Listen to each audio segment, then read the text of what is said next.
Okay, so welcome and thank you very much for joining me tonight. This is bird photography. And since I know you all and I've worked with all of you all, this is nice because I can sort of speak to you individually about what your issues are. And some of you have already sent me what your issues are and what cameras you're using. So that's very nice. First of all, can everybody hear me well? Yes. Yes. Yes, good. And you can see my screen? Mhm. Okay, super. Okay, and Jan, by the way, and Darla, you all are going on the Costa Rica trip in November with me. Yes. Yeah. Yeah. Nice So, to meet you. so you two, I don't know if you've seen each other in other classes, but you all, I think you saw each other in other classes. Anyway, so what we're going to talk about is bird photography, and I'm going to go all the way from more basic, but yet I really, really want you to ask questions that might be a bit more advanced because just because of who you all are in this little group that I've got, I think we can have a really nice discussion. And so you all know me and you know that I like doing star trails and I like doing night photography and I like doing landscape photography and macro photography and city photography when we used to be able to travel and even silly crystal ball photography. But when it comes to birds, birds are my thing. And if you can give me a bird to photograph, that is definitely what I want to photograph is my birds. And so this is what my passion has always been. This is what I've always enjoyed photographing the most. Gary and I just got back from Costa Rica on Thursday and we went to see birds. And so that's where our relationship centers around birds. And so, you know, this is what I enjoy doing. You give me a flying bird right now, and this is definitely what I enjoy doing. So the flying birds to me are the biggest challenge that I've got going on right now. We'll talk a little bit about flying birds as we're going along. I want to show you this picture, and it's not that good. It's a gray silky flycatcher, but I want to put something in perspective. This photo was published in a magazine in 1984. This is my photo.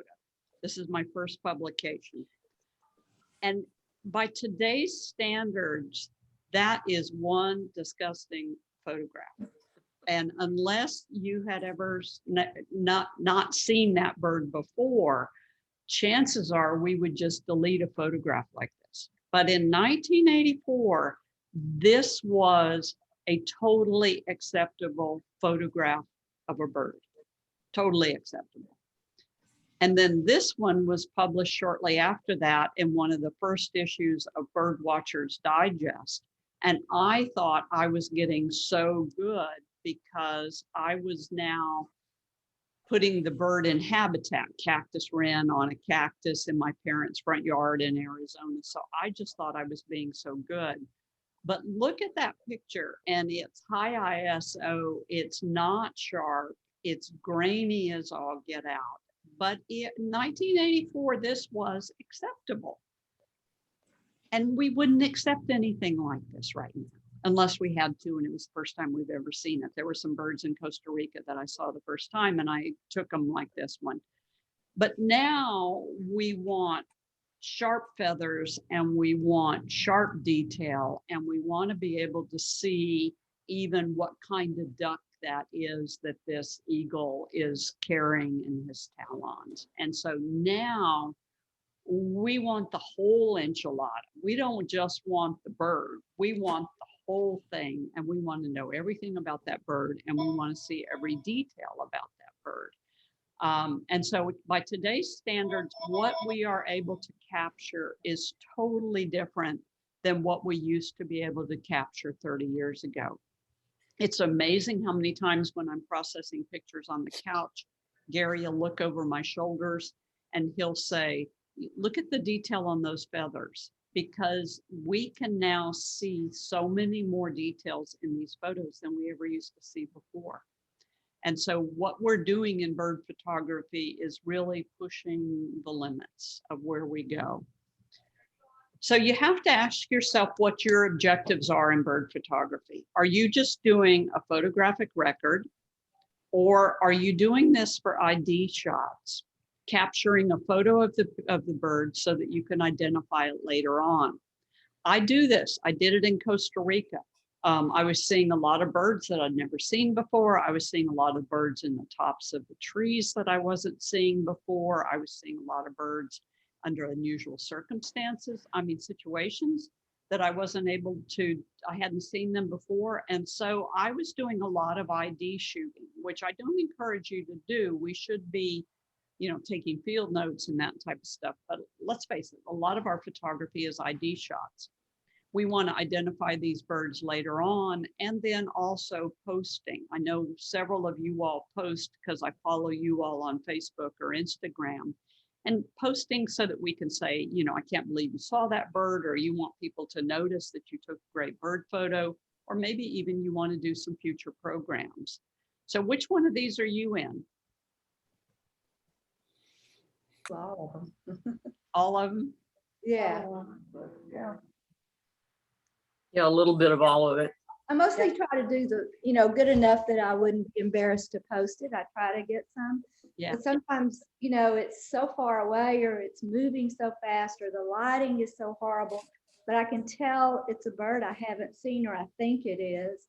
And I'm trying to learn birds. And so, I certainly don't hesitate to take pictures, even though it's not going to be a great shot. Yeah. Just so I can figure out and start learning about the bird.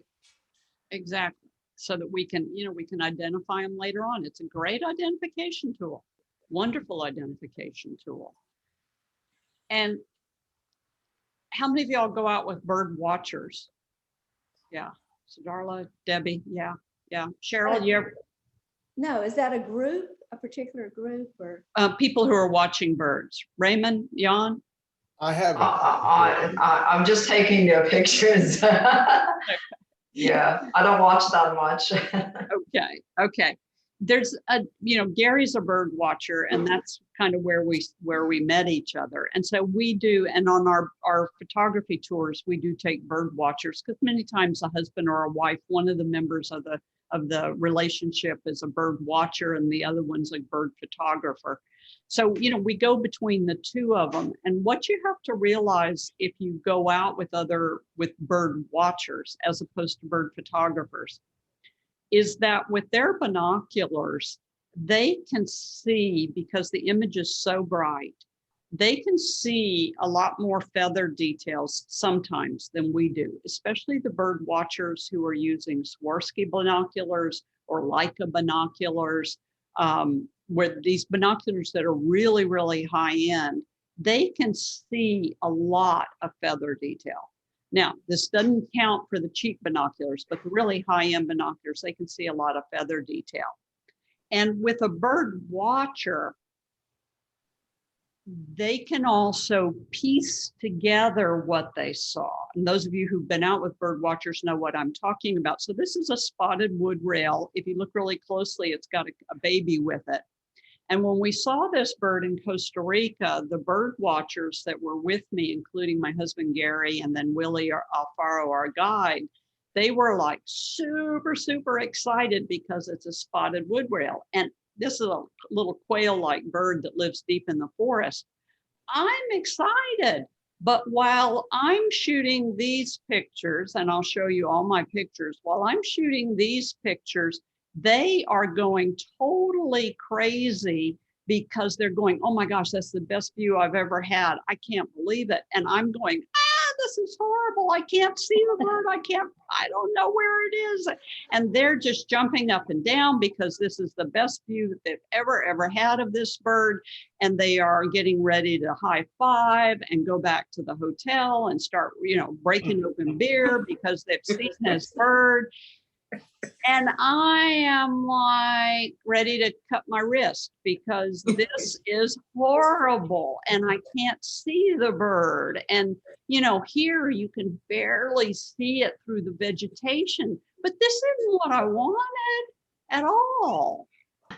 But a bird watcher can piece all of those images together in their mind and give themselves a full view of the bird.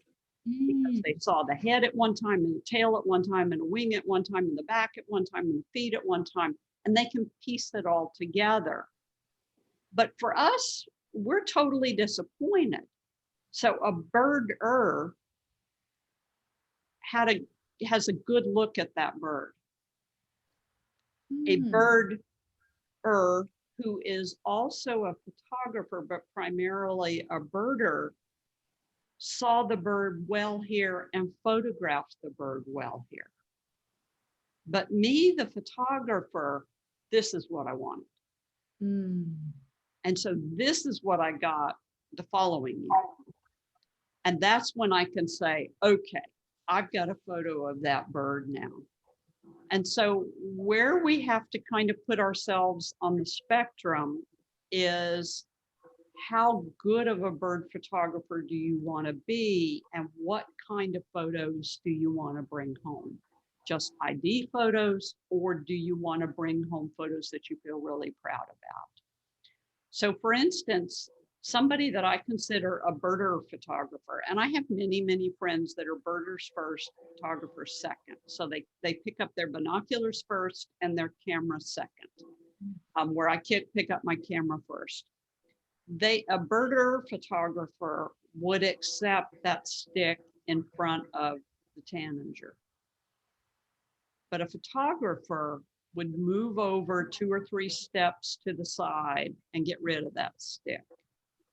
And so if you find yourself out with birders, be aware that you have to get closer. You have to get a clearer view. And sometimes we have to change where we are standing so that we can get the photo that we're looking for. So oftentimes we have to change positions as well. Kathy, thank you. That makes so much sense because, yeah, because Bob, he's gotten 3 kinds of binoculars. He's gone up in the last year. And so he talks about how great these birds are. And I thought I just wasn't seeing as well, and I'm not, but I didn't. That makes a lot of sense how they piece it together. Yes. That makes a lot of sense. Okay, I got it. Got it. And Yeah. me as a bird photographer, I also want to show the bird in habitat. So this is a flame-colored tanager. We get it down in Costa Rica. Occasionally it would arrive here in the United States, but it's never going to be in this type of vegetation in the United States. It would be in different types of vegetation in the United States. So I'm also a bird in habitat photographer, and that I would like to show you and show people where the bird lives. So I'm also not thinking about cropping later on so much as I'm thinking about composing so that the bird shows up, so that I get a picture of a bird in habitat. Also, if the bird's not big enough and there's no way I can get any closer to the bird, this one has a gully between us, then I would then put the bird in habitat so that the bird doesn't look so small in the frame. So a way of presenting a small bird is just simply put it in habitat when we get as close as we want. So we've got camera bodies. Now I know Raymond's camera. Raymond, you've got the Nikon, right? Yes. Right. And Jan, I got Nikon. you've got the Nikon, and you've got the mirrorless Nikon, right? Yeah. Yeah. And then Cheryl, you got the Nikon. Yeah, the D7200. Do 7200. And Debbie, you're renting the 850, right?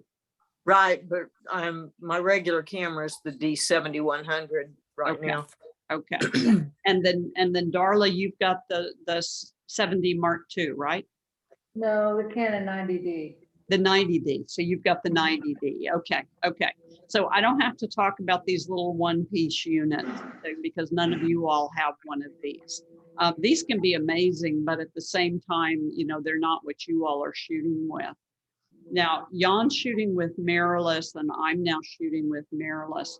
And so the mirrorless cameras that are on the market right now are giving us really, really high resolutions. And then also the mirrorless cameras, where when they first came out, people were trying to look on the back of them for bird photography. Most people now are looking right through the viewfinder for bird photography. Is that what you're doing, Jan? Yeah.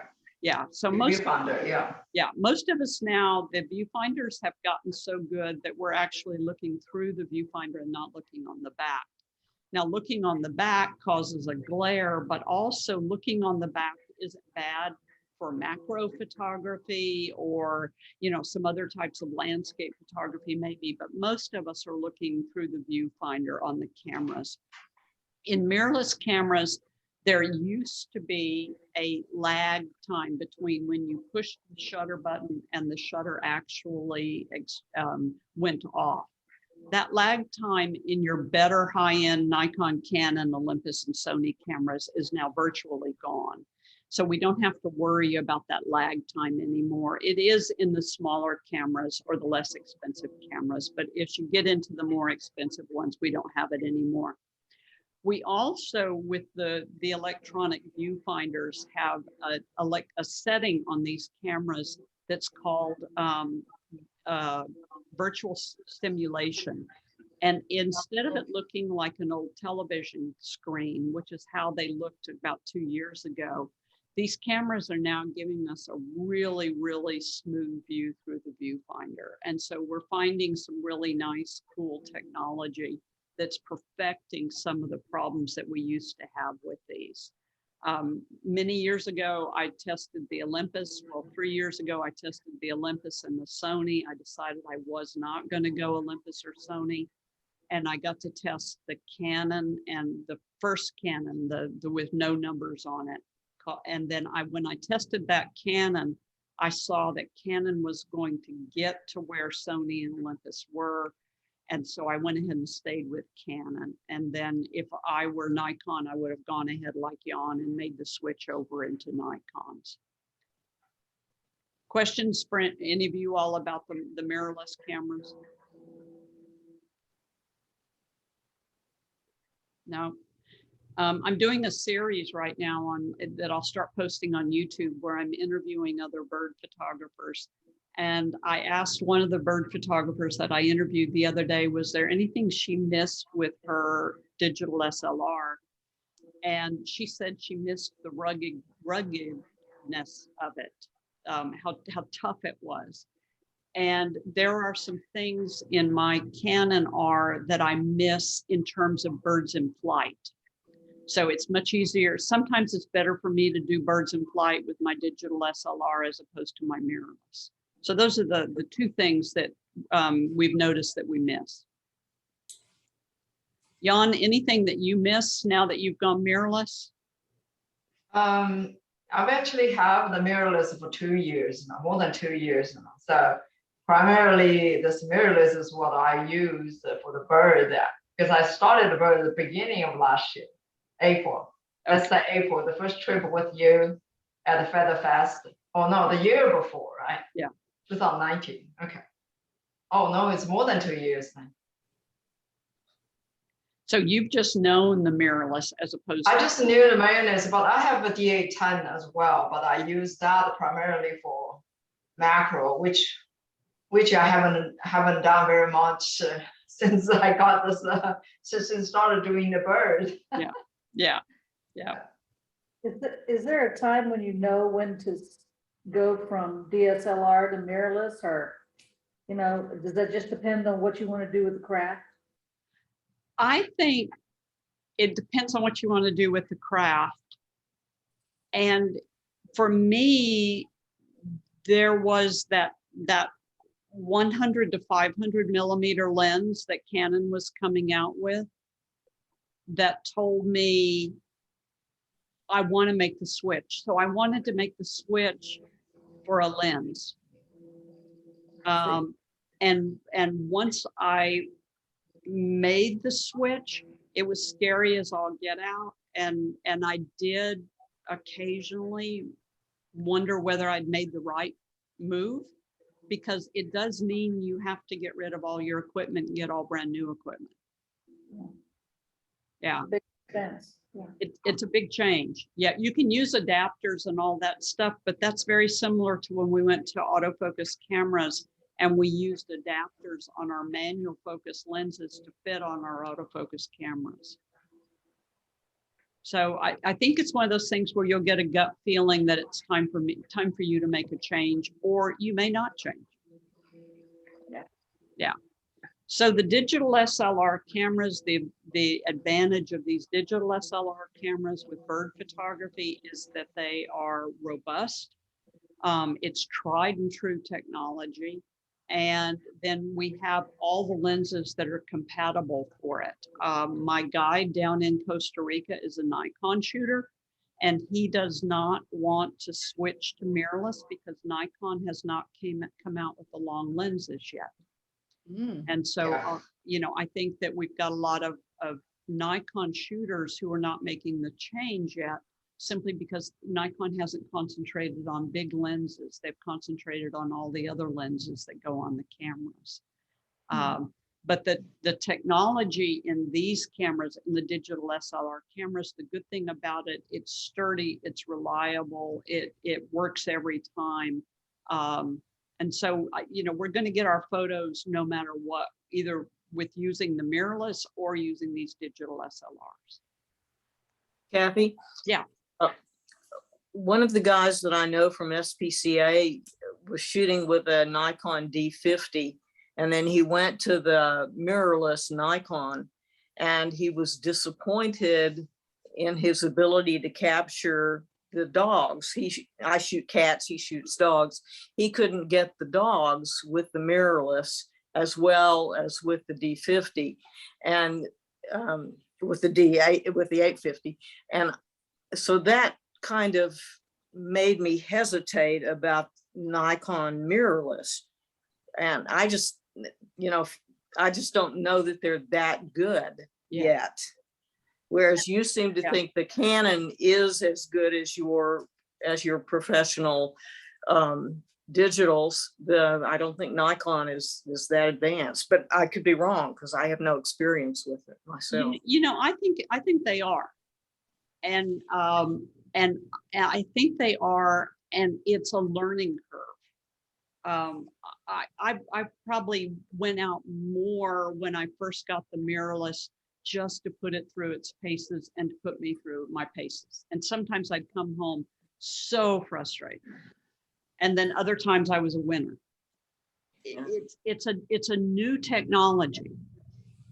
So for me, for instance, with my Canon mirrorless, it focuses and I confirm that's what we want to focus on. So you're riding the horse in a slightly different way. See, okay. Yeah. So yeah, I do like my mirrorless. It's light, it's easy to use.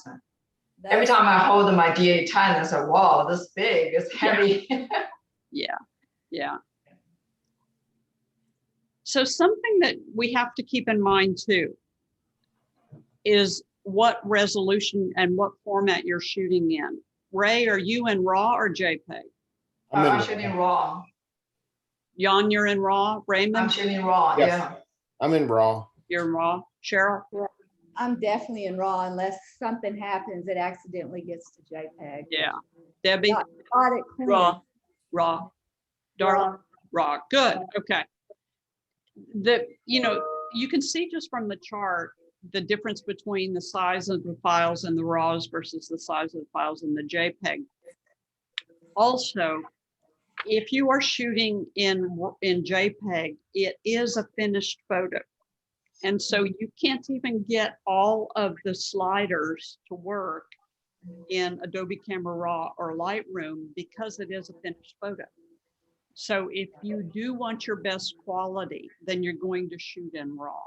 And then as these files are getting bigger and bigger, so for instance, on my Canon mirrorless, these are 54 megabytes. Go back to the old floppy disk drive, the A drives. those were 1.4s. So each photo is 50 floppy disks from the old days. So these files are huge today.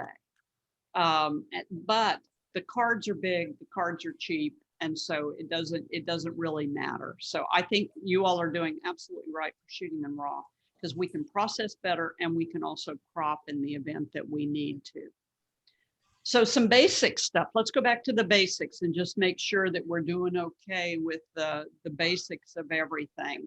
I'm a strong advocate of photographing in the evaluative or the matrix light meter, simply because they're the most advanced light meters.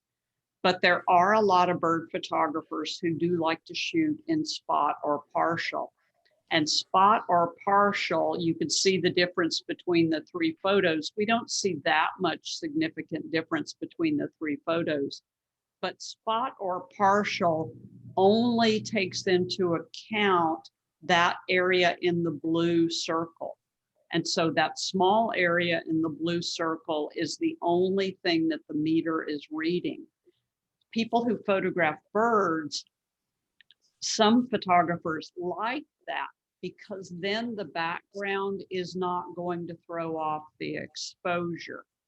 If you're shooting an evaluative or matrix, then the light meter is reading all of the different areas of the frame and then taking that into account to set your exposure for you, or to balance your light meter when you balance your light meter. The center weighted light meter is the oldest, so that's the one we definitely do not use. I'm an advocate of evaluative or matrix because Canon and Nikon have taken us over the last nearly 20 years from 5 segments on evaluative or matrix light meter to 12 segments to now 64 segments. And that light meter also now knows that there's a really bright spot here or there, or a really dark spot here or there. And so that light meter is even balancing even more in between. So that it's reading the light in 64 different spots, plus reading the light and knowing that this is dark and this is light. I think that's a really strong advantage that we need to take advantage of, or a really strong opportunity that we need to take advantage of. Is anybody shooting on spot or partial light meter? I have, Kathy, but You have? I think I'm gonna switch. And why would you think, why do you think it's not working for you, Ray? Well, I guess for whatever reason, I always thought spot was the way you really wanted to go. And Yeah. so I just had that mindset, I guess. Yeah. Not thinking again about it. So just trying to focus, make sure I got the eye really sharp Uh-huh, and, and just went that direction. So. yeah. Now, we used to also have technology, and I don't know which cameras it's still on, but it is definitely not on my camera or Jan's camera. And then it's probably not on the 90D either, Darla. But this was spot meter follows focus point. So when we start talking about focus points, we used to be able to move, well, we still can move the focus point all the way around the frame. So for a long time, we had cameras that spot meter followed focus point. So if we put the focus point off to the side and we focused on the bird, or we focused on the bird's eye, then the spot meter was right there with the focus point. But that went away with cameras about 5 or 6 years ago. And so now we're not getting it at all. It's still right there in the center of the frame. So if our bird's not in the center of the frame, it doesn't do us any good to use spot meter or partial meter. So that was something that was kind of surprising to me when I started doing some research on it. How many cameras did not have spot meter follows focus points?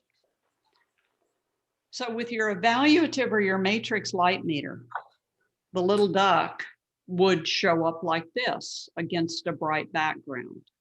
And so since the camera is reading 64 different segments throughout the frame, then the little duck is going to show up kind of dark because most of the frame is the light colored. But if I use spot or partial, and Raymond, this is where people are getting the idea of going to spot or partial for bird photography. If I go to spot or partial, then the little duck shows up perfectly exposed. But that background is totally overexposed, which means it's blinking at me on my highlight indicator. And so if the background is blinking at you on the highlight indicator, the bird looks fine, but the whole background is solid white, which means that if you ever printed that picture, there's no ink that's going to hit the background. So it literally is solid white. So you could go in and try to paint something in there, but overall you've overexposed most of the photograph. So for me, that's one of the glaring reasons why we don't want to use spot or partial meter. Nikon calls it spot and Canon calls it partial. Because if we do blow out the background, we've really blown out the background. That's a lot of area on that picture to blow out. Kathy, is that different or related to high key? But I know there's some bird photographers that like that white background. Yes. Always.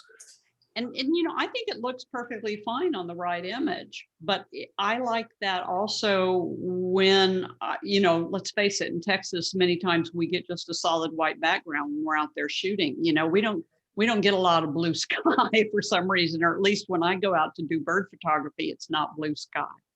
So I would rather do the high key because that was the situation that I'm doing versus doing it all the time. Yeah, and I think in certain situations it works out really well. But in this instance, for instance, this little area, I don't know if you all can see my cursor very well, but this little area around the little wing over here on one side of it, that would be totally blown out. Yeah, why not? So, you know, that wouldn't be a perfect high key for us. Yeah, but there are some people who are doing high key, and I like doing high key, especially when that's all they gave me. You know, they gave me a white background. That's all I got to work with. Let's go for it. You know, it's nice. It's nice. So that spot meter, though, comes in handy in situations like this. So we've got this dark background, and an evaluative or a matrix meter would make this picture very dark. But then that toucan's beak is in the sunshine. This is going to be a real challenge. And so something like this, maybe we go into spot meter so that we get just perfectly exposed on the beak or on the face. And that's going to be where our focus is anyway. So, you know, in certain instances, I think going into spot meter has its advantage. You just need to know where that button is so that we can switch to it real fast in the event that we need to. So your f-stops, I think all of you all understand f-stops and know how your f-stops work. The reason that we're using f-stops is because the human brain explores everything that's in focus in a photograph. So if we give somebody a photograph and everything in the photograph is in focus, then their brain is going to study everything. By blurring certain areas of the frame with our f-stop, we're able to center the human eye where we want it to go. So in this case, going to the acorn woodpecker, this is the Costa Rican species of the acorn woodpecker. Acorn woodpeckers in Costa Rica were isolated by the last ice age. So they're slightly different than an acorn woodpecker in West Texas or Arizona. So this acorn woodpecker right here is isolated from his background by the f-stop. So using, in this case, an f6.3 or an f7.1 or even an f8. But the photo also looks a lot better if I can get away from that tangled background. So that tangled background, the human eye also looks at everything that is bright.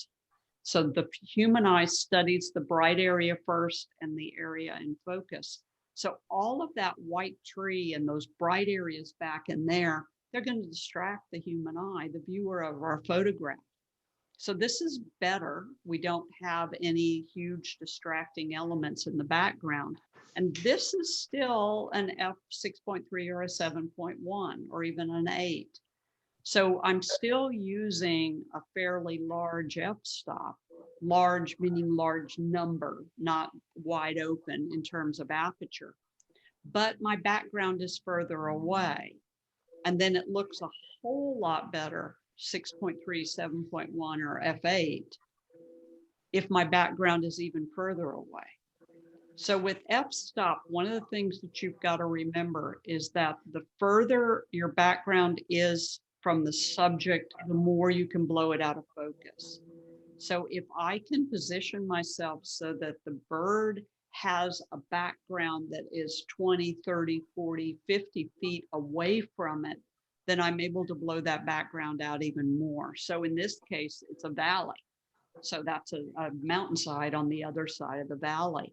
So the more distance I can put between the bird and the background, the better it's going to be for people looking at my photograph. But then also, Jan, you mentioned one of the problems you have is getting the whole bird in focus. Yeah. So yes. it's also trying to get the whole bird in focus. So shooting at f8 or F8. shooting at f6.3 or 7.1. And Right. this is one where hard-headed me really had to learn my lesson. Some of you might know Larry Ditto, famous bird photographer. And he used to always tell me, Kathy, you need to shoot at f8. And I'm like, no. I like blurry backgrounds. I want to shoot at f5.6. Well, f5.6 meant that my birds were out of focus most of the time. Where f8 means that I get more of the bird in focus. So the way that f-stop works, the more magnification you have, the shallower your f-stop, shallower your depth of field. So when you put a 400 or a 500 or a 600 millimeter lens on your camera, your f8 on your wide angle lens now went to f8 on your 500 millimeter lens. So the more magnification you have, the shallower your depth of fields are. The closer you are, the shallower your depth of fields are as well. So if you happen to be very, very close to a bird and you're at f5.6, then you've also just narrowed down how much of your subject is in focus. Those of you that have shot macro photography have already proved this to yourself. The closer you get to your subject in macro photography, the less depth of field you have. And that's why in macro photography, we have to shoot at f18 and f22, not at 2.8. 2.8 is crazy. Yeah. So, Yeah, I was shooting f16, f8 a lot of times when I did the macros. yes, and that's absolutely right. So the closer we get, the shallower our depth of field we get. The more magnification we have, the shallower our depth of field becomes. And so this is one where we've got to keep that in mind, especially when we put those long lenses on. When we put those long lenses on, we just know that that depth of field has just gotten compressed. It's just gotten even smaller. So I'm shooting now f8 or f10 or even f11. And that's also the reason why the two new lenses that Canon has come out with, the 800 and the 600, those are all f11 lenses. You can't even get a 5.6 on those lenses because we're not going to use 5.6 on those lenses. So Kathy, your depth of field, say if you had 500, you zoomed out to 500, f8. What is is it like an inch depth of field or? It's about like, yeah. So it's So you about, got- but it depends on how close you are. Okay. So once the closer you are, the less it's going to be. But most of these lenses, if you have 500 millimeters on, they don't focus to 10 feet anyway. So you have Right. to be 10 feet away. And so chances are by that time, you're working on about that much at about an f8. But if you did 5.6, you're working on about that much. Okay. Which lens do you have, Raymond? I have a Sigma, it's an older one. It's a 150 to 500. 150 to 500, exactly. And so any of these lenses, I'm using a 1 to 500, you know, you got the 150 to 500, the 80 to 400. Once we start zooming these all the way out, which is how we shoot birds, then we just have to understand that we're losing our depth of field as well. Right. So we want, when we photograph these birds, this is done with my F8. We want, when we photograph these birds, to do what's called flat to the film plane. This means that the bird is parallel to the back of the camera. It's absolutely parallel to the back of the camera because your depth of field is a parallel plane to the back of the camera. This is a great long-tailed silky flycatcher down in Costa Rica. Beautiful. Isn't it pretty? It's a gorgeous bird. You saw this probably down in Savegre, didn't you, Debbie? Yes, ma'am. Yeah, I have a photo. I have a decent photo of one. he's a pretty bird. They But are. this one, because he's parallel to the camera and has distance between it and the background, allows it to pop out. And Yes. that's what you're looking for with your bird photography. So same thing with something like, you know, just an American goldfinch. It's staying parallel to the back of the camera. So if we can get that bird as parallel to the back of the camera as possible, then it allows us to maximize their depth of field. This is a palm tanager down in Costa Rica, and this is the F8. But if you look very closely at the bird, you'll see that the focus begins right behind the beak and ends right behind the eye, so that the depth of field, that parallel plane from the back of the camera, is parallel, and it kind of encompasses that area from the chest to through the eye, but then the whole tail goes out of focus.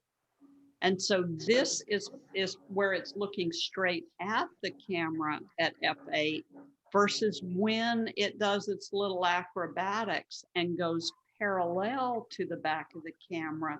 Now F8, I can get the whole bird in focus with the depth of field. And so if we can, when we're working with the long lens and those shallow depth of fields, if we can remember that we need to keep that bird as parallel to the back of the camera as possible, then we're going to be able to maximize that depth of field. Make sense? Yeah. Yeah. Now that also applies to flying birds. So if the gulls are flying parallel to the shoreline, and you can keep your camera absolutely parallel to them, then we can use that F8 and get, you know, the gull in focus. So we want to be sure to do that as much as we possibly can. And it's positioning, choosing the subject, all that other stuff that goes with it. So your shutter speed matters too. So your f-stop obviously matters, but your shutter speed matters too.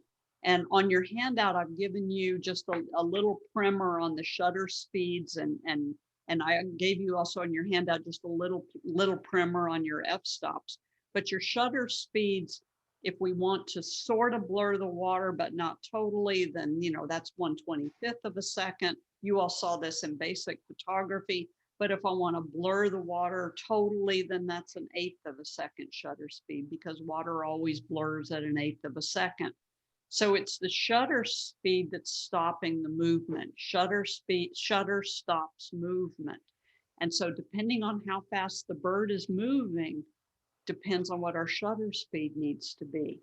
Now, this is just getting used to paying attention to all those numbers through the viewfinder all the time. So if we're working with something like an American bittern, you all know birds, you know it doesn't move very fast. It just kind of sits and acts like a bunch of reeds in the marsh. So it just stands very, very still, but it's still blinking its eyes and it's still moving a little bit. So this would be 1/60th of a second shutter speed. That's what this would stop. So I always like to say in basic photography that 1/60th of a second shutter speed will stop a living creature just looking at you. So in this case with the American bittern, it's just looking straight ahead. 60th of a second for this duck asleep in the marsh. So it's just sitting there, just 60th of a second. And that little shaft of sunlight was just came from heaven for me as a bird photographer, because it's not artificial. I didn't put it there. No. But then when the birds start moving, so avocet's just lightly walking in the water, 250th of a second is going to stop them. So we've got to make sure that that shutter speed is following our bird's movement. Coot running across the water, ready to take off, 2,000th of a second. So if you ever notice one coot in the flock patter across the water and take off, those other coots are going to do it. Yeah. And the more you know about your bird behavior, the better bird photographer you're going to be. But that means that we've got to raise that shutter speed to 2,000th of a second shutter speed to be able to get those coots as they're running across the water. And that probably means we've got to raise the ISO to get us to 2,000th of a second shutter speed. But we got to get that movement going. Incoming duck, 4,000th of a second shutter speed. Now, one of the ways that I find it easiest to follow birds in flight is if I can lock onto them a long way away. And so here I'm standing around the marsh and I'm scanning the horizon for the ducks flying in. And I find this one duck who's coming toward me, this shoveler who's coming toward me, and I lock in on him. When I lock in on him, I know if I can keep this focus point on him, I'm going to be able to stop him, but I got to get that shutter speed up to 4,000th of a second. So I'm shooting aperture priority, and I just reach up with my thumb and take that ISO dial and dial it as fast as I can. So I have set my camera so that the ISO dial is where I can reach it. So Debbie, if I'm not mistaken, on your Nikon, it's on your thumb on the left-hand side, your ISO button, Yes. right? Yeah. Yep. Yes. Yeah, same thing on Cheryl's camera. And so we've got to know where that ISO button is so that then we can punch that button and rotate that dial and get our ISO up high so that we don't have to take our eye off the camera.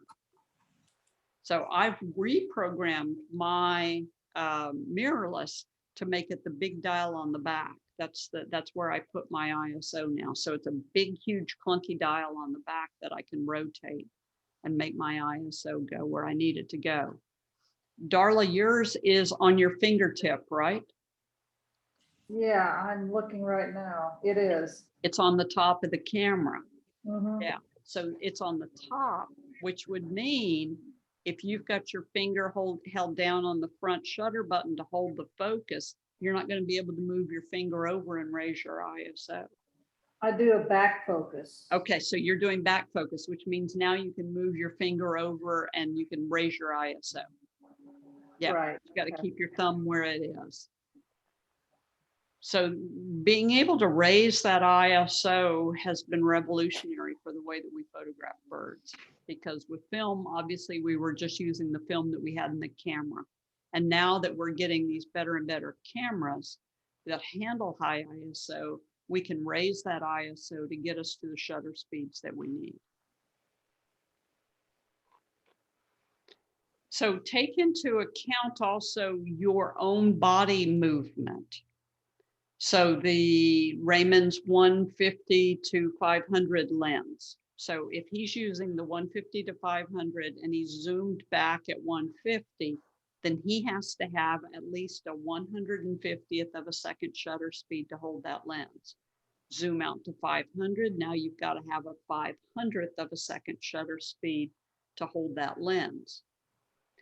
And Darla, you've got the 100 to 400? Correct. Right. So when you're at 100, you need a 100th of a second shutter speed to hold the lens steady. And when you're zoom out to 400, then you need a 400th of a second shutter speed to hold the lens steady. With the technology of the cameras now, though, I don't know, for some reason I thought that should be double. It's not quite double. Not But- quite. but image stabilization makes it better. So Debbie, did Okay. I saw the 80 to 400 in your hand just now, Yes, right? So, you're the 80 to 400. So when you've got image stabilization on, then it's same thing with Darla with your 100 to 400. That's going to give you a little bit of wiggle room. Okay, And what I found when I started using the mirrorless is because they're lighter and I'm zoomed out to 500 with a 1.4x extender, which means that I'm out at 700 millimeters. And it's such a light camera. I was moving them around a lot more than I should have. I wasn't holding as steady as I should have. So we still need to lock our elbows into our waist, and we still need to hold those elbows hard into our waist and hold that camera up steady. I'm still lifting weights so that I can keep holding my camera up, and I can hold it up there as long as I need to sometimes, Yeah. But with an extender, does the f-stop or the ISO change? not the ISO, but the f-stop does. So F-stop. where you used to be able to get an f4 or a 5.6, now if you put a 1.4x extender on there, then you can only get an f8. Okay, Yeah. And so I'm using the 1.4x extender on the 100 to 500, and that means I can only go to f10 or f10. And but then and I've got the image stabilization and all that other stuff. So yes, we've still got to pay attention to that shutter speed. okay. Kathy, you mentioned the extender. So do you use an extender very often? I use an extender all the time. Okay. Yes. Yes. Now that 150 to 500 that you have is a Sigma, and you've got it on a Nikon camera. You're not going to be able to use an extender on that. Okay. Where Debbie's got the 80 to 400 by Nikon, and she can put an extender on that one. Okay. Yeah, because it's the electronics. So Right. there's certain restrictions, but there's still some electronic issues that we got to deal with. Gotcha. Okay. Thanks. And then we still need to pay attention to those histograms. So take the picture real quick, look on the back of the camera, see if your histogram is going all the way across. And this is vital to us in processing, because if the histogram goes all the way across, even if it's just a little tail over on one side, like in this case, the white side, if there's a little tail that goes all the way across so that we're going all the way from left to right, white and black, then that means that we have all the data to process the photo. But if the histogram does not go all the way to the white side, then we are missing the white colors. We cannot recreate the white colors later on in Photoshop without it being fake. If the histogram does not go all the way to the black side, we can always take pixels and make them darker, and nobody will ever notice. So we still ideally want a histogram that goes left, that covers the entire histogram. We want data that covers the entire histogram. But if it doesn't go all the way to the right side, that's the white side, then we need to rephotograph that picture and overexpose. If the histogram goes all the way to the right and spikes up the right, then we need to retake the photo and underexpose. So it's a trial and error, and it is also something where you have to key your eye into the photograph. So if I were to look at this crimson-fronted parakeet down in Costa Rica, I would immediately wonder whether the beak was going to overexpose or whether those branches were going to overexpose. So I'd put the camera up there, take a picture, look quickly at the histogram, and see whether I needed to adjust my light meter. Strong advantage to the mirrorless is we can see the view right through the viewfinder. So we can see the histogram right through the viewfinder, so we know immediately whether to underexpose or overexpose. And I've got exposure simulation set. So if the picture is going to be too bright, it shows up too bright in the viewfinder, or if it's going to be too dark, it shows up too dark in the viewfinder. So I can make my exposure compensation based on what I'm actually seeing. It's a strong advantage. So, you know, but it still doesn't mean that we can get away without checking that histogram periodically. So it's important to check that histogram. Now, having just come back from the tropics, I will tell you, if there's a little area in the back of the picture that is overexposed, that's blinking at you on the highlight indicator, but the bird is fine, do not worry about it. We can maybe do some patching later on. So, you know, don't get freaked out. Or as Debbie said, we can high key it if there's a whole lot of that white stuff back there. Yeah, but still, we need to watch out for whatever's blowing out, because whatever blows out, blinks, does not have any detail in it. Questions on histograms? I just lack on learning where my histogram is. So when you pull your picture up on the back of your camera, Darla, Yeah, now press the info button 1 time, 2 times, 3 times. okay, done it, there it is. Yeah. And then, yeah, and then if you have your highlight indicator set for yes, then you should see anything that's blinking at you if there's a spike up the right side. I just could not figure that out. Okay, Yeah. thank you. And by the way, that's a good place to leave your camera. So when you're pulling your pictures up on the back of your camera, if you're Yeah. not using mirrorless, that's a good screen just to say set on, because then it Yeah. pops up immediately. You can look at your histogram and you can make the changes you need to make.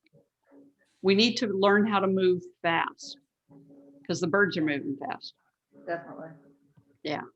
That's the frustration of it. Thank you. So then we get to this ISO thing. So there's a Yeah. whole lot of people now that are saying, just raise the ISO and shoot.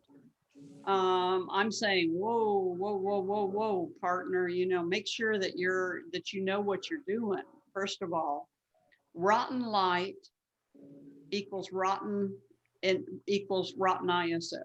So I was shooting a lot in the cloud forest last week, and it was raining. And if it wasn't raining, it was drizzling. And if it wasn't drizzling, it was foggy. You know, we just weren't there at the ideal time of year, but it was our vacation. So, you know, that's not when we're taking the group. But in that rain and fog and overcast light, the higher my ISO was, the worse my photo was looking. So, you know, Debbie, you've shot in Alaska, so you know what that's like, that when the light is rotten, it's just not going to look very good. And we Right. don't want to turn on noise reduction in the camera, because that means that if we took a 30th of a second to take the picture, it needs another 30th of a second to process the picture. So there's no shooting fast if we have internal noise reduction turned on. So be sure that you have turned that off, internal noise reduction. We've got noise reduction software later on that we can use. We don't need it inside the camera. So noise is, I'm sure all of you all know what noise is. This little Alania in the rainforest was absolutely gorgeous. But if you blow the picture up, that's the noise. And so, you know, we just get this little pixelation all the way throughout the photo. But the only way for me to get a fast enough shutter speed to stop the bird was to raise my ISO. And so that just means that when we raise the ISO, we get this pixelation. And the good thing is that we can run the photo through noise reduction. So we can run it just in the Adobe products, Lightroom or Photoshop, and we can reduce a lot of that noise. But then we also have noise reduction software in the DxOs and the Topaz and the, you know, all these other software programs out there. And one of the things that I really like is that the noise reduction is also the noise in these cameras is getting better and better and better all the time. So from the middle levels of the Nikons to the high levels of the Nikons, you get a better noise in your photographs. Same thing in the Canon, same thing in the mirrorless. So the more money we pay for our camera, the better the high ISO is. So here, for instance, is a high ISO on a little kinglet. It wasn't good lighting conditions, and you can see he's right there on his little feeding perch. So, you know, it's not a great shot, but we can clean that noise up. And so there is the ability to clean the noise up now. And with software, it's getting better and better and better all the time. And so I'm not shying away from shooting high ISO as much as I used to. My camera kind of stays set on 1200 or 1600 ISO now. Wow. Yeah, which is a lot considering that we never used to go above 400. So Kathy, what do you consider high then? Oh, high is when we get into the 40,000s or 125,000. Yeah, that's high ISO. Yeah. But you know what? If I want the photo, I want the photo. Sure, sure. Yeah. So Because- what noise reduction? I know we have it in Lightroom and Photoshop, you've talked before about the apps. What app do you like for noise reduction besides those? That's all I'm using right now. Okay. And I find it does perfectly fine for me. Uh-huh. Today I did download a noise reduction program, and I'm going to test it. Mhm. And I'm going to test it on some of these pictures that I just took, because the light was horrible. Mhm. And so I'm going to test it and see whether I see any difference and whether I think it's worthwhile or not. Okay. Yeah, there's a lot of people that go crazy over them, but there's a lot of people with really rotten processing too. Right. I'm more conservative. I know. That's So- why I so asked. So Kathy, like right now, I'm setting mine at 200 for Nikon Oh yeah. on my ISO. Should I raise it up just be, Oh yeah. Oh yeah. Yeah. Go to 400 or 800.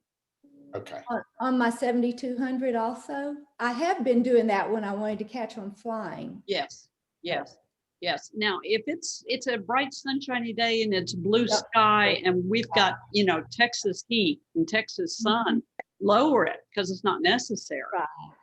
But you're out early in the morning or we're on an overcast day or something like that. Yeah, don't shy away from 400 or 800. So what happens if you set it at auto? If you set it at auto, the camera is raising it for you. And Okay. also the camera doesn't know what you're photographing. And so the camera thinks it needs to keep the shutter speed high. So sometimes you'll find that the camera's got it set on 1200 or 1500 or 1800, and there's no way you need that for the shutter speed that you need to work with. I see. So that's why I'd rather you take control of that. So how are you shooting now? Manual, aperture priority, shutter priority?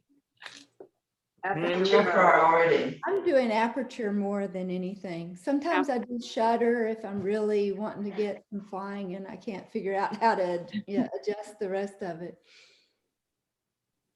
I'm Yeah, doing, not aperture. Aperture, Mhm. Raymond, Yes. Jan, Yes, aperture priority. aperture priority, Darla, aperture, aperture, Debbie, maybe. Manual. manual. Oh my gosh. Oh, gosh. Are you fast enough for flying birds, Debbie?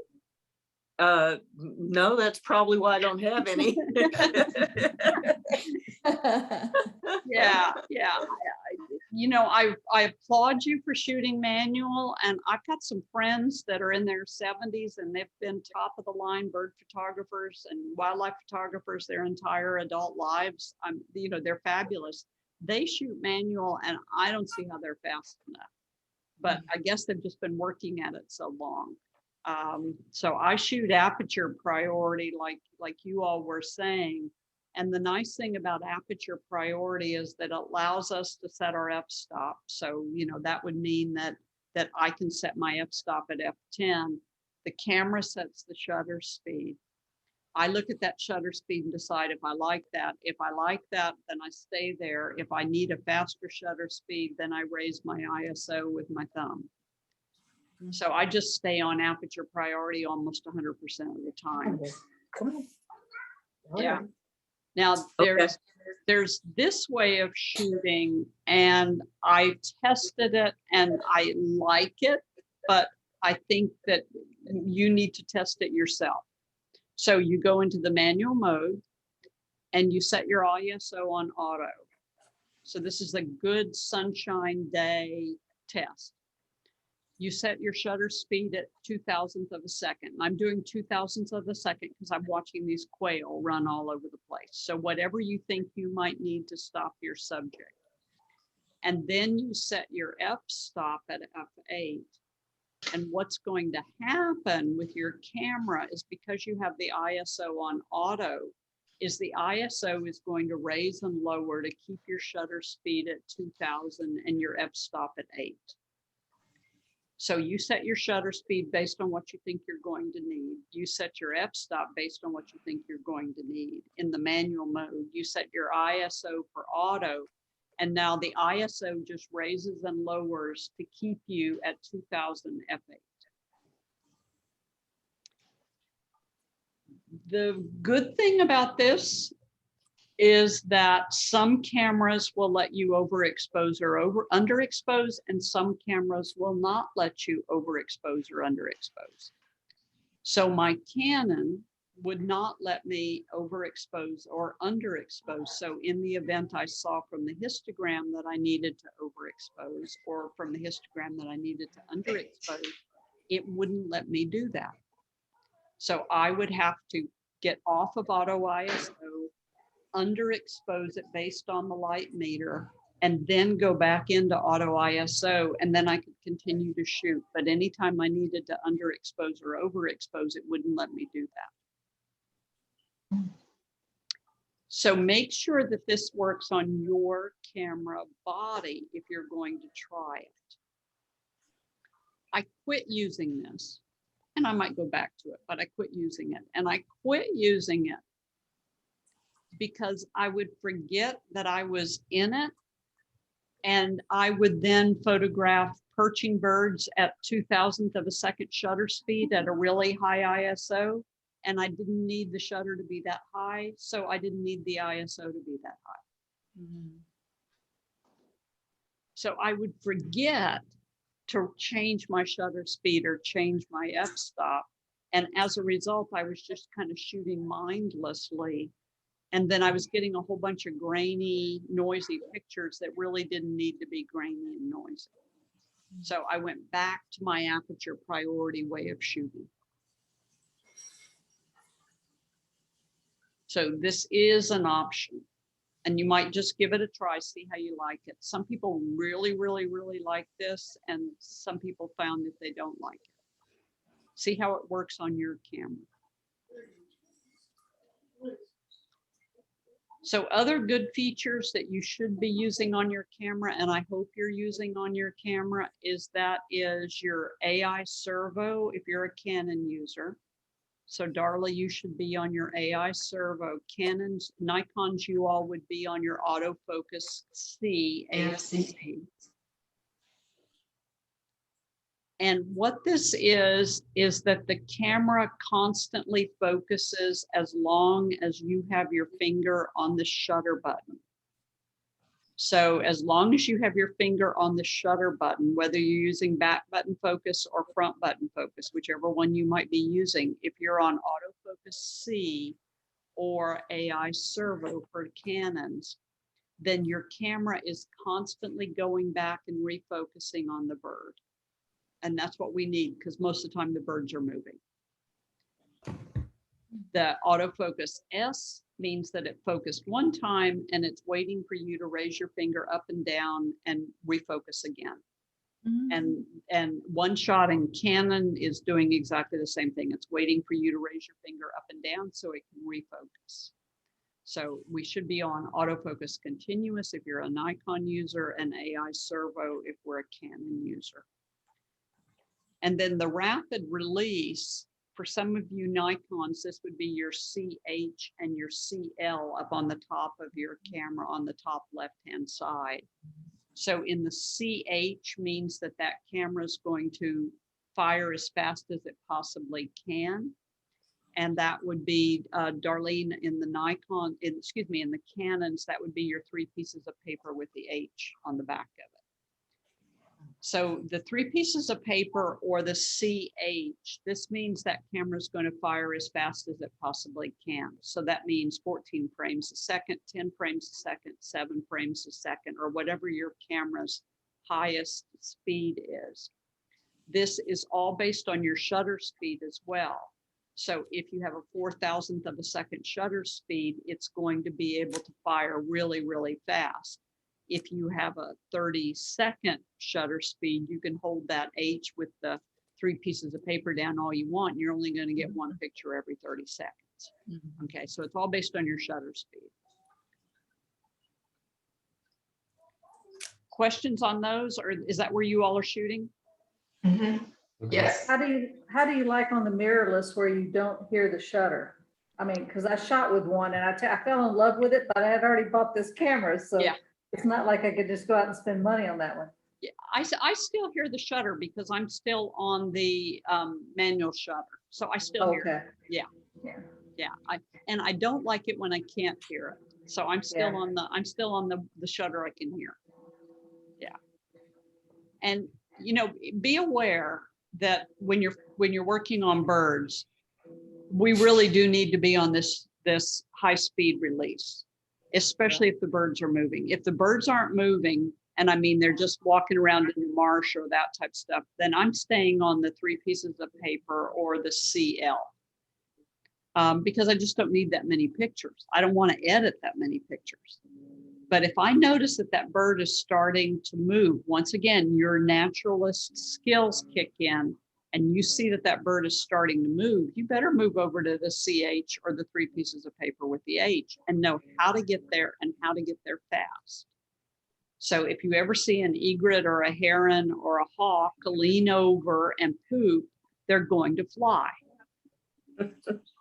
So, you know, that's just what's going to happen. So as soon as they lean over and poop, we better go on the 3 pieces of paper with the H or the CH.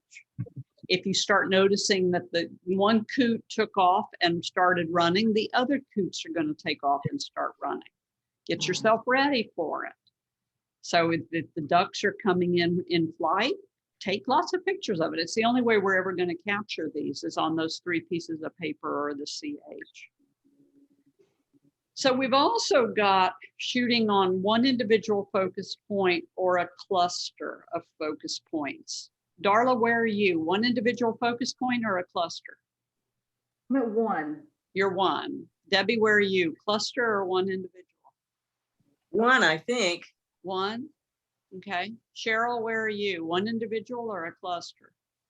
I think I'm on 1. One? Is that when it's a cluster, is that when the focus kind of bounces around?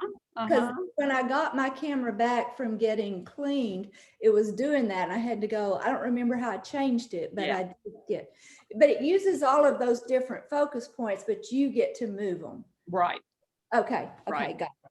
Jan, Okay. are you using a cluster or one individual? Just for one individual. Just one. And Raymond, what cluster or one individual? One individual. One individual. Okay. So there's certain times when we're going to use one individual focus point. And I'm an absolute believer on one individual focus point. And so for instance, with this Watson down in Ecuador, it's a big, huge bird about as big as a turkey, and it walks through the forest. It's just a really prehistoric bird called a Watson. Because I'm cutting through all that vegetation, that is one individual focus point. And then I'm moving that focus point around on the back of the camera with that little toggle, learning how to do that so we can cut through the vegetation. That's one individual focus point, autofocus continuous or AI servo if you're Canon, and then that rapid release for when that bird's out in the open. Let's just fire like crazy and get as many shots as we possibly can. That one individual focus point, if we turned it over to the camera and we let the camera focus, the camera would probably focus on the stick and not the bird's eye. And we want to be able to focus on the bird's eye. So that one individual focus point and learning how to move it around on the back of the camera so that we can position it where we want to, that just is invaluable in photographing birds. So it really helps to be able to put that focus point right on that bird's eye where we need it to be.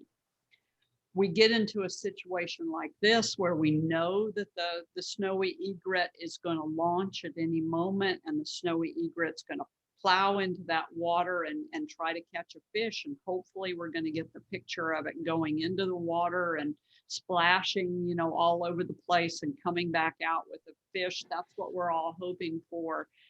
But this is where we might want to go into a cluster. But this is up to you and your camera. You got to know your machine and how well your machine handles a cluster. So this could work for one individual focus point. This could work for one cluster where we've got the cluster right on the face. But this is where you've got to know how your camera works. We cannot just take this for granted.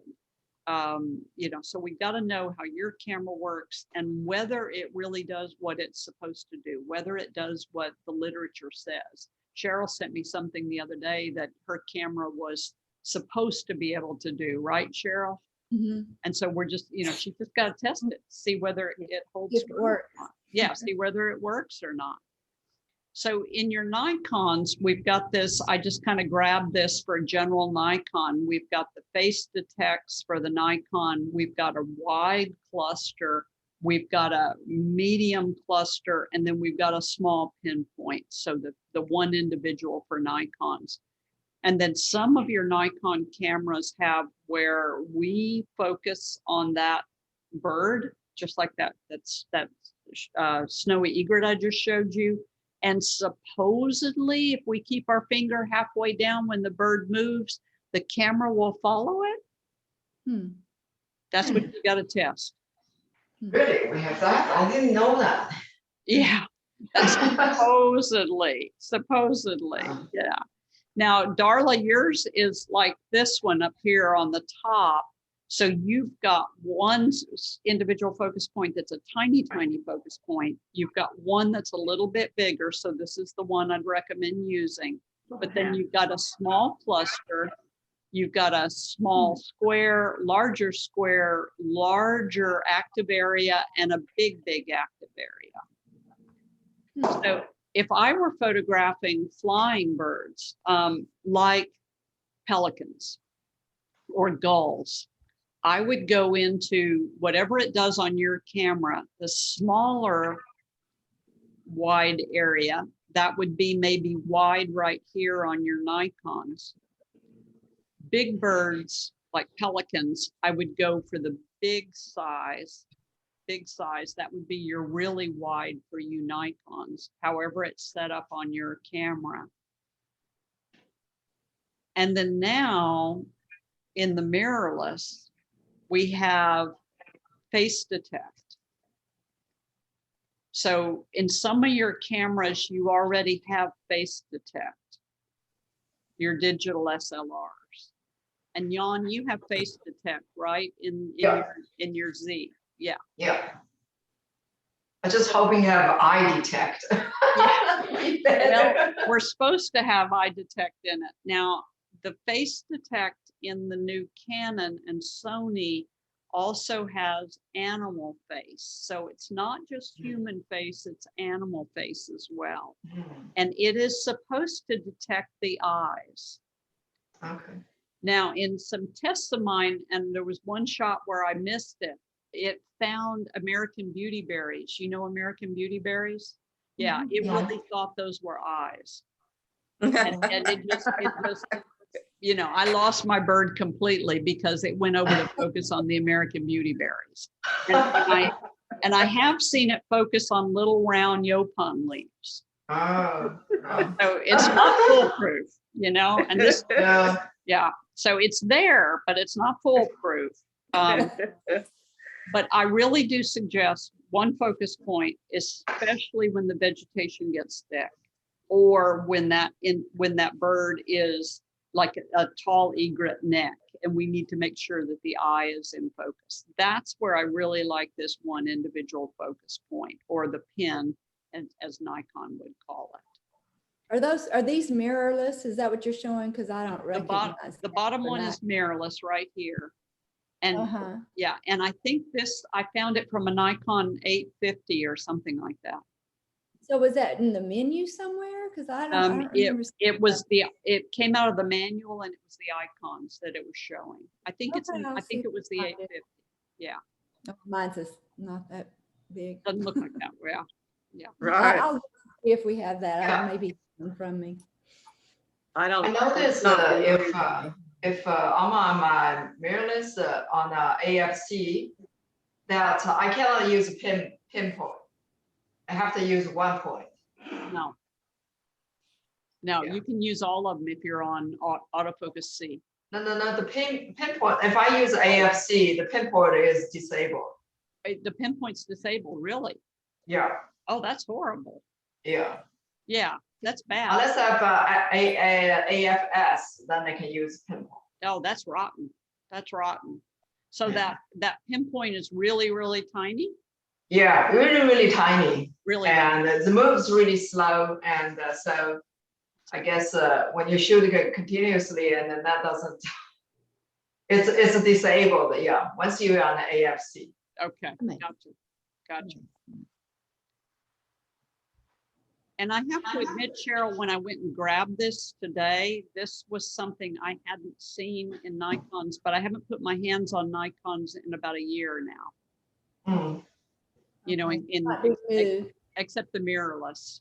Mhm. So you might check to see it, Oh, you know, because I know in the Nikons you all have all the focus points in this Several section. diagrams. Yeah, and then all the focus points in the middle, and then it gets smaller and smaller and smaller from there. I Yeah. use all of them, but then I want to be able to control it. Yes, whatever I Yes, did, you right. want to be able to control it exactly.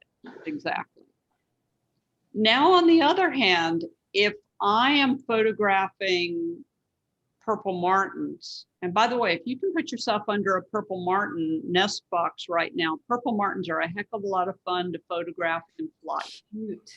Oh, in And- flight.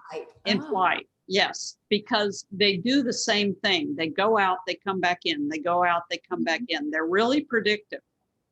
But Do this we is have them here in Houston? oh yeah, we have them here in Houston. So you just We need to do. find somebody that's got a good purple martin house. Yeah, they're here. But purple martins, I photograph a large cluster, and I let the camera find the purple martin, and then I stay with it. So by using that wide area and then letting the camera find it, you'll notice because it starts blinking on the bird, you know, one little dot or one little red dot or blue dot or whatever your camera does. The same thing with flying gulls or swallows if you want to get really crazy, but you know, purple martins are big enough to work on. Once you get on one, if you can keep your camera on it in a large section, this large box right here, the camera will stay on focus. You have got to keep it on the bird. And this is something you might just want to try on gulls, maybe terns that are a little bit smaller. Start out with, I always tell people who want to photograph flying birds, start out with pelicans and then work your way to gulls and then work your way to terns because terns are smaller. So play around with these and see how you like them. And then also play around with some of these settings. So for me, autofocus 3 in case 2 is the way that I have found that I like to set my cameras. And I set my digital SLRs and my mirrorless the same way. And then see in Nikon, you all have this focus tracking on lock on. So if you lock on to the subject, then you're getting, and you want it to stay on that subject as long as you can keep on that subject.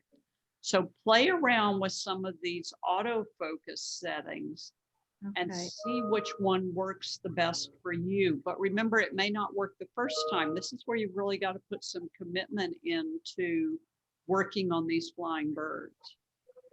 Okay. So that's something you would use, that's something like staying with the flying birds, and you'd turn it off when you're doing landscape or something like that. It's not Or- gonna hurt. It's not gonna hurt. Not gonna hurt when you're on a landscape. Yeah. Yeah. Okay. So you Doesn't just hurt. leave it on then. Mhm. Okay.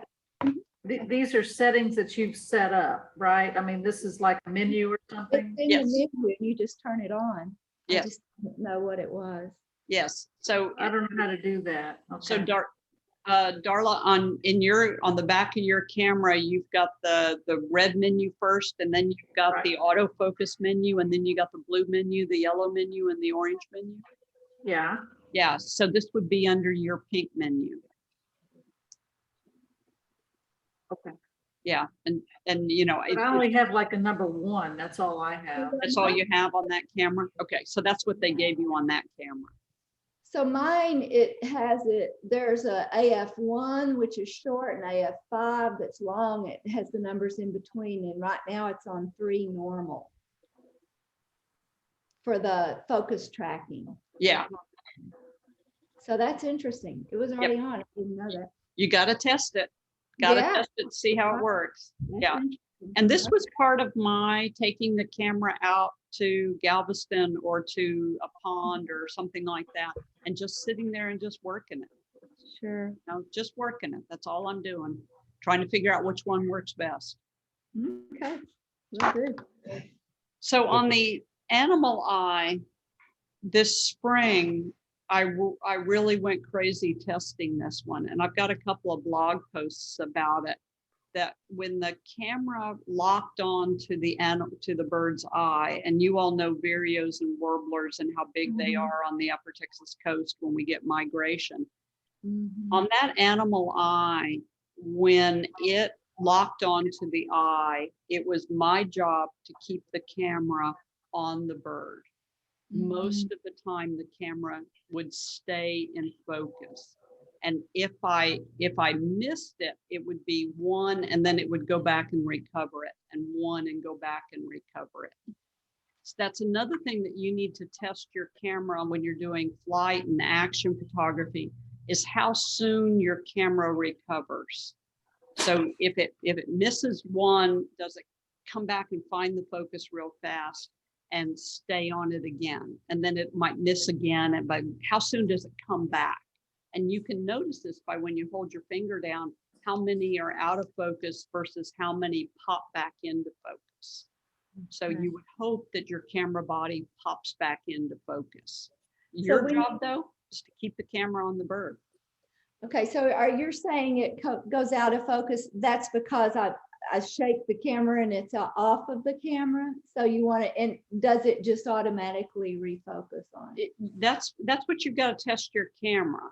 So sometimes, you know, when I'm following the bird with the eye focus on, the bird would move its head, so we would lose the focus because I told it to focus on the eye, and then it would go focus on a round feather or focus on the back, or, you know, and it's constantly trying to find the eye again.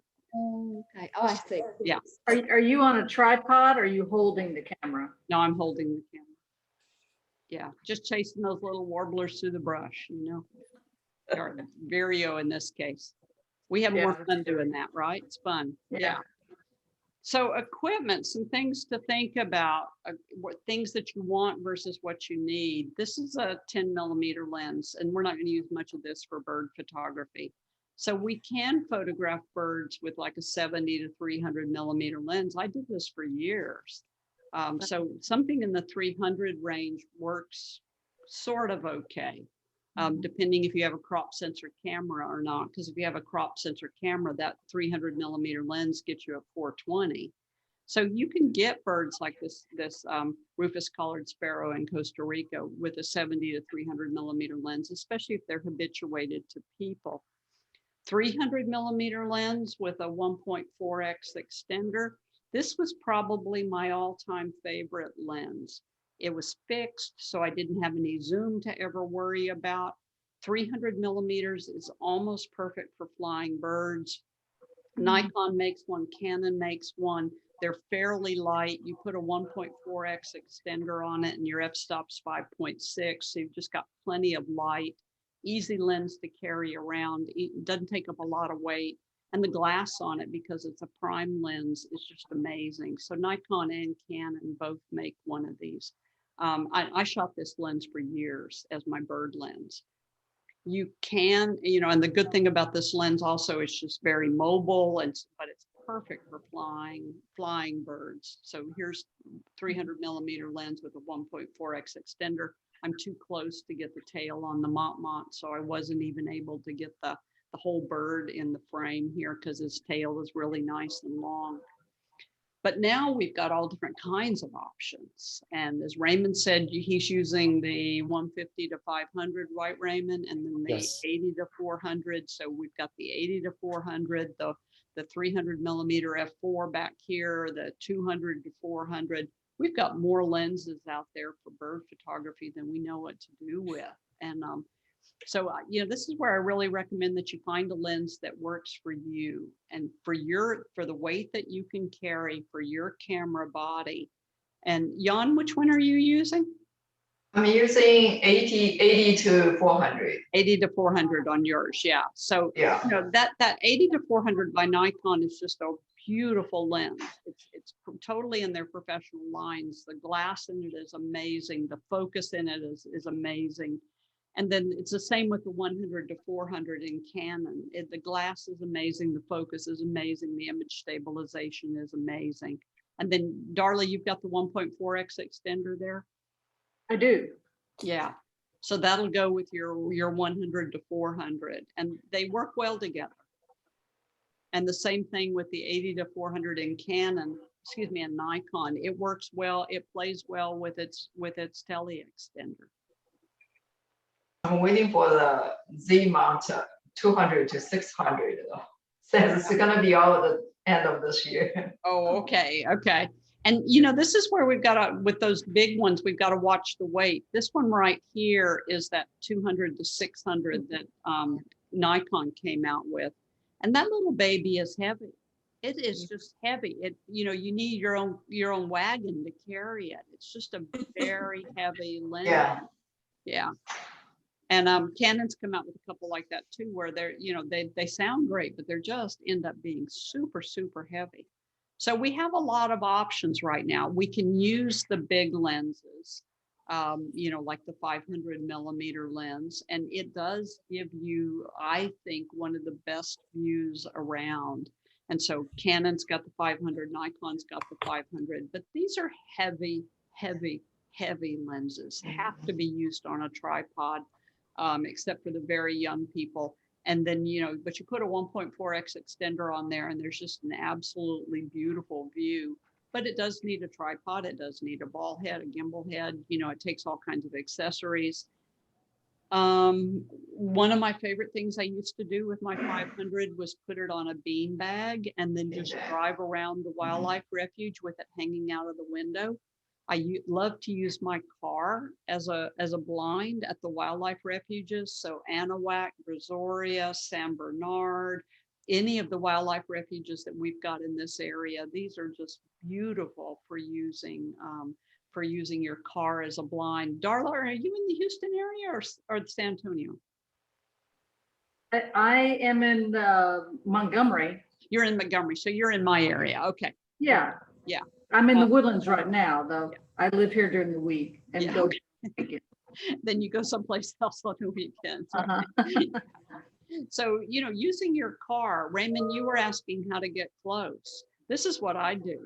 And if I go out to, say, the Anahuac Refuge, or I go out to Brazoria National Wildlife Refuges, or both of my two favorite wildlife refuges, I'll drive around that car loop 5 times, 6 times in a day. And there's always something, there's always a bird. And to me, I just drive around and yep, Coot's still sitting down there sleeping like he was the last time I was here. You get to where everybody is, but this is a great way to get close to the birds. Is just use your car as a blind. And, you know, and it's comfortable on top of that. Listen to the radio, drink your coffee, eat, sleep, you know, it's great. And this is a Molar bean bag, Molar bean bag. And we use these when we go to Africa. You fill it up with beans or rice. And then it drapes over the door of the car, and it has an indentation in the top so that you can rest the lens in there. Okay, So okay. yeah, That's it's good information. great shooting, great. Do you host any outings during migration? Feather Fest, yeah, Featherfest, well, Feather- that's next year, right? yeah, that's next year. Yeah, yeah. Sometimes it depends, but no, not so much. You know, I'm staying Yeah. inside with COVID, and definitely right now I'm staying inside for a little bit longer. See what happens. You know, many times with the lenses, we have mentioned going mirrorless for the weight. And one thing that I was really surprised at when I tested the Olympus equipment was that it really wasn't smaller.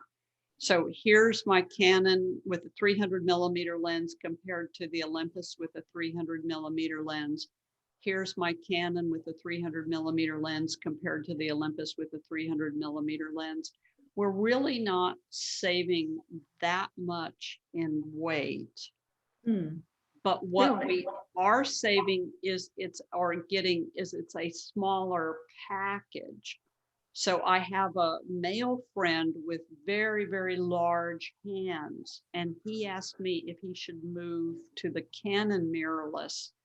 And I told him no for now, because for his big hands, that camera is going to be too small. He's going to end up having to put a battery pack on it or a grip on it or whatever to make it big enough. Now, Canon's coming out with some bigger camera bodies, so there might be time later on when that might change.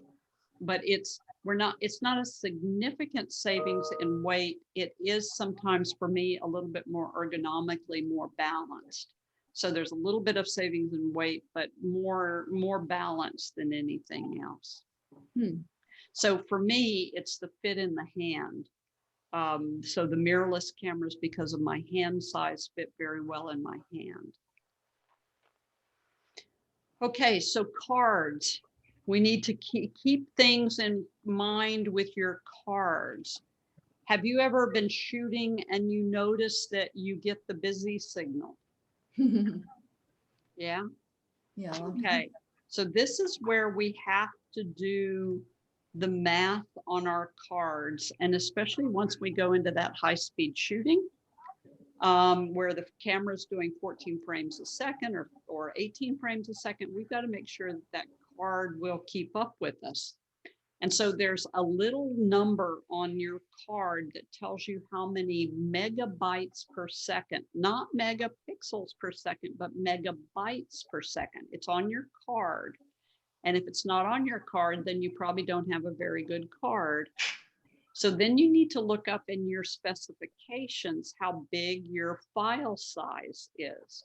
So my file size on one camera is 36 megabytes and the other camera is 54 megabytes. So you have to take your file size times the number of frames per second. So 8 frames per second or 15 frames per second or whatever it might be with your camera. And you have to do the math. So if you have a file size of, let's just go, say, 20 megabytes to keep it even, and you've got 8 frames per second, then that means you can possibly shoot 160 megabytes per second. So that would give you an idea of how fast of a card you would need to shoot fast. But you also have to take into account your buffer. So put your card back in your camera. Those of you who took your card out, turn your camera back on, and then look through your viewfinder at the bottom right-hand corner of your viewfinder, and you might see a number like 8 or 16 or 12 or 15. You see that little number in the bottom right-hand corner? What did anybody? I have a 461. 461. Yeah, I don't know what that means. So that's 461. But you have how many pictures left on your card, Jan? Yeah, that's what I think is the, how many picture left on the card. Okay, that's the Like I have a 19.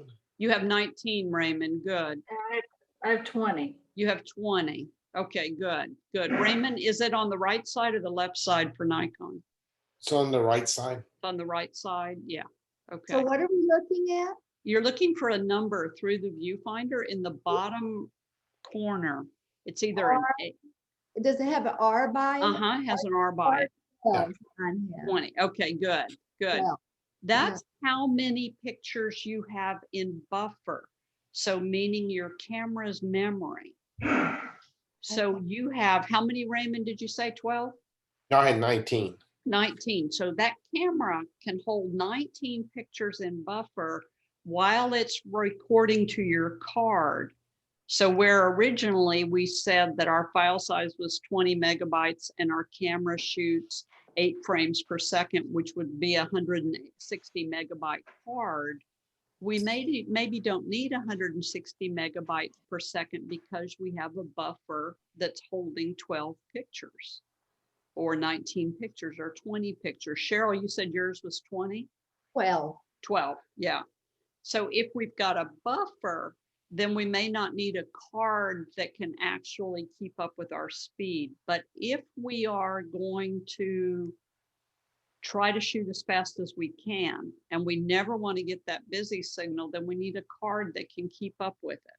So Debbie, you're going out to California, you're having that camera shipped out to California. So you might want to make sure you've got a card that's fast enough for that camera that you're renting. That one uses, what is that called? The XQ, something. Yeah. QXD or QOD or something. Yeah, yeah, And an SD card as okay, well, so it can handle 2 cards. good. And they're not cheap. No, no. Now, you know what's interesting is we, in Canon mirrorless, we have a new card type 2. And one day I forgot mine. And I was out shooting and I had to stop in at a Radio Shack and buy a card. And the only thing they had was SD cards. And so I thought, oh, this is never going to keep up with my brand new fancy dancy camera. You know, it did just fine. So even though they do have those fancy dancy cards, you know, that's good. But then they can use those SD or CF cards as well. Do you have to use both cards at the same time? No, you do not. I never use 2 cards. Okay. all right. So some wedding photographers use 2 cards, or some people use 2 cards in case they're shooting real fast, and then the overflow will go into the second card. I hear people encountering all kinds of problems when they're using 2 cards, so I've never used 2 cards. Okay. I just carry cards with me in case I need them. And also cards right now are cheap, which is really nice. They just, you know, they're expensive, but not as expensive as they have been in the past. So what do you recommend as far as a card, like the Extreme Pro or something? I like either SanDisk or Lexmark. Well, Those are this is a SanDisk, but it says Extreme Pro on the top. I of don't it. care what it says. The numbers that's Uh-huh. important is this right here. It's That's that right what's there. important. Okay, Yeah. yeah. That's what's important. So they can put any words on there that they want, but I need the numbers on there. It says 170 MB. yeah, that's what mine is. Yeah, see, that's good. 170 MB is a nice size. Yeah. Yeah. Cool. So we want those cards to be able to not hit the busy signal for us. When we were down in Brazil photographing these macaws and the cenote, they would go, they went around this sinkhole for hours, just having a blast. So you just had to keep firing away. We could only do 4 hours before everybody was exhausted and had to go do something else besides shoot parrots, you know, but you didn't want to ever miss the shot. And when you get in that situation, you want a card that's got enough capacity. You want a card that's going to keep up with you. You want those cards that are going to keep up with you. And when you're trying to do birds in flight, you absolutely, definitely want those cards that are going to keep up with you. So going back to birds in flight, this is the large section of the focusing screen set. So not one individual focus point, it's the large section. And then I watch the Sanderlings lift off, and I'm set on that focus that says follow whatever's in movement in the frame. And as we were talking about earlier, and when I follow those Sanderlings, it's my job to stay with the bird. So you're just hoping that the camera's autofocus will stay with the bird, but most of the time the camera's autofocus is going to do it. We're working with good cameras here. So then it's our job to stay with the bird. One of the things that I have really noticed with birds in flight is that I get ahead of them. So the best bird in flight photographers that I know started out as hunters when they were young, and they learn how to track the ducks or how to track the doves. I don't know how to track the bird, and I end up getting in front of it many times. So luckily with this kite, it hovered in front of me. It was like, okay, dummy, if you can't get me, you are in sorry shape, because I'm going to hover right here, But if it's something like a tern, we need to make sure that we're not getting ahead of it. And so just working on those birds in flight and trying to stay with them as best we can. And this is, I'm telling you what my weakness is. I get ahead of them. I get going too fast, and they're really not flying as fast as I think they are. So my hunting. You have your screen, you have your focus area up on your camera, looking at your viewfinder. Do you still have your focus point, and that's what you're trying to aim with, or you just try and catch the whole bird in the whole frame? I'm trying to catch the whole bird in that whole square or that whole rectangle. Yes. Right. Okay. Yes. And if I can keep that bird, and then what my camera does, and your probably does too, is it'll sit there and just tap this little light on and off and on and off and on and off. I think it's red. And it tells me I'm here, I'm here, I'm here, I'm in this square. Yeah. Are you using a fixed lens on something like this? No, this is the 100 to 400. Oh. Yeah. Yes. And I find them coming in, watch them coming in down at Bolivar Flats. You know that they're going to fly right in front of you. Watch them coming in, stay on them, stay on them, stay on them, hold, get them right in front of you and fire when they're in front of you, not after they leave you. That's the game anyway. Yeah. Or the plan, right? So getting close. How do we get close? This is your naturalist skills. Knowing where the birds are, where they happen to be. Northern Parula up in Caddo Lake, that's their breeding territory. Knowing where they are. So green violet ear down in Costa Rica, knowing where they are. Those little hummingbirds down in Costa Rica, Debbie, you've seen them, Jan and Darla, y'all will see them shortly. The males go to the same perch over and over and over again. They feed, they perch, they feed, they perch. If you know where they are, then you can walk just a little closer to them every single time. This pine warbler is photographed in my backyard. I have a photo blind that pops up, goes in the garage when I'm not using it. It goes on my back deck. And I have a holder that has a round piece of pipe on it. And I stuff a branch in that piece of pipe. And that branch stays in that piece of pipe all the time. And that branch stays around the bird feeder. So the birds are used to landing on it every time they go to the bird feeder. But then every once in a while, when I want to do photography, I take the old branch out and I put a new photogenic branch in, and the birds don't know any different. So this is just me sitting in my backyard. This is me in my backyard on top of my back table on my deck. I have a big old piece of rotten wood. It's got moss all over it. It's all ratty looking. That's where we feed the birds every single day. This is where they come to perch, and this is where I photograph them. So it's the same habitat they're used to every single day. What is that one, Kathy? Female bluebird. Bluebird, okay. Yeah. Female bluebird. She's just a little dull, Yeah. Yeah.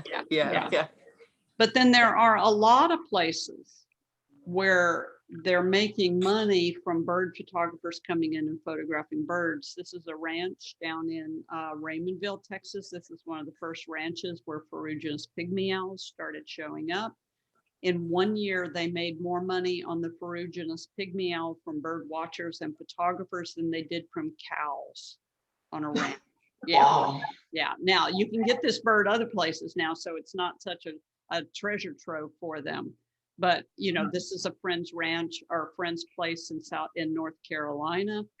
He turned his backyard into a photo blind, and he allows photographers to come in and shoot.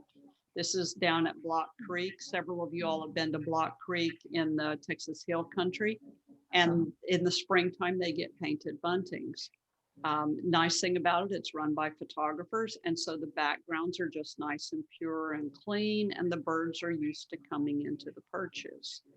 This is a place down in Costa Rica on the Costa Rica photo tours. Willie and I, my guide, we take you to places where the birds are coming into food. And so it gives us a natural looking bird, but it's really about to eat some papaya.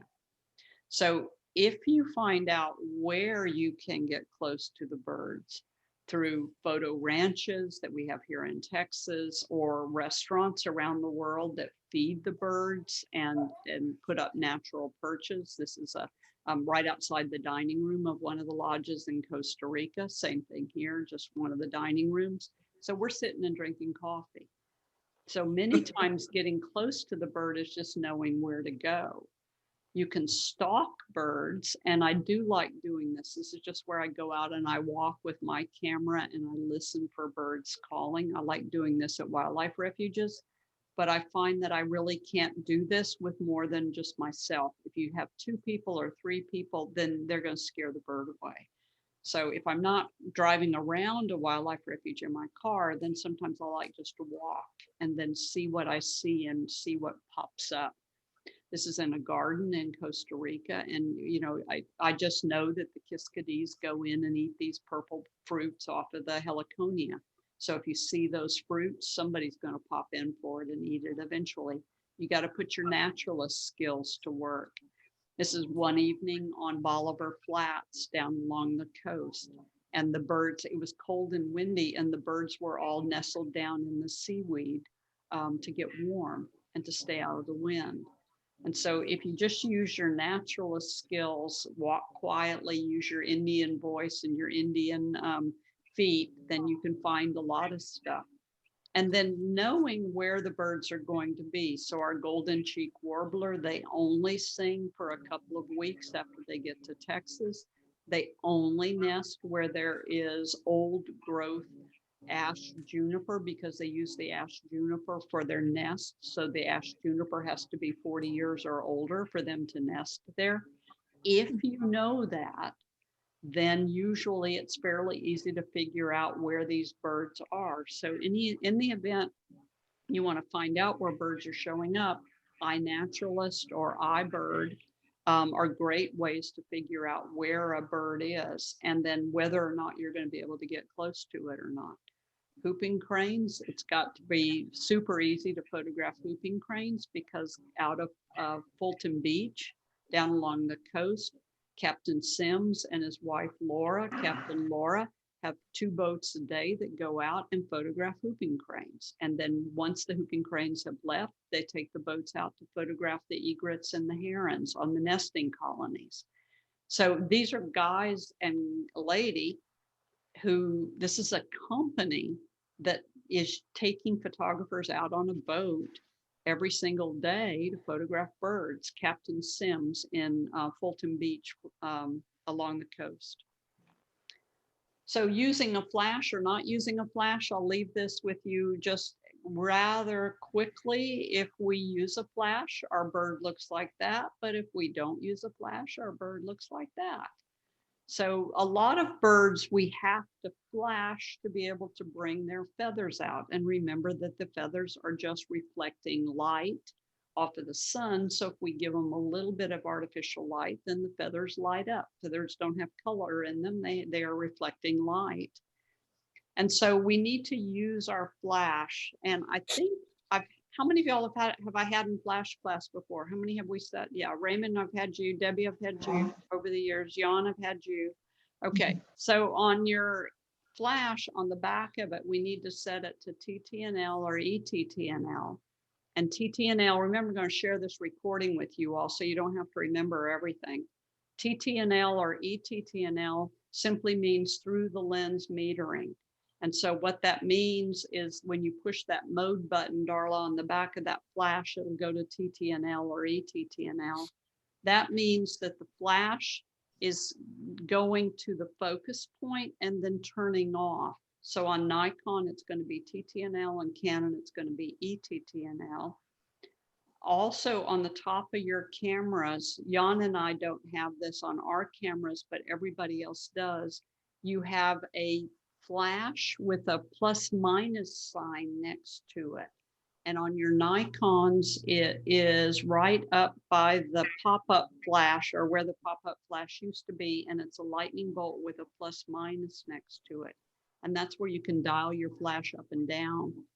Darla, on your camera, it's up on your top display panel, and it's a flash with icon with a plus minus next to it also. So this is where we can dial the flash up and down right on the camera.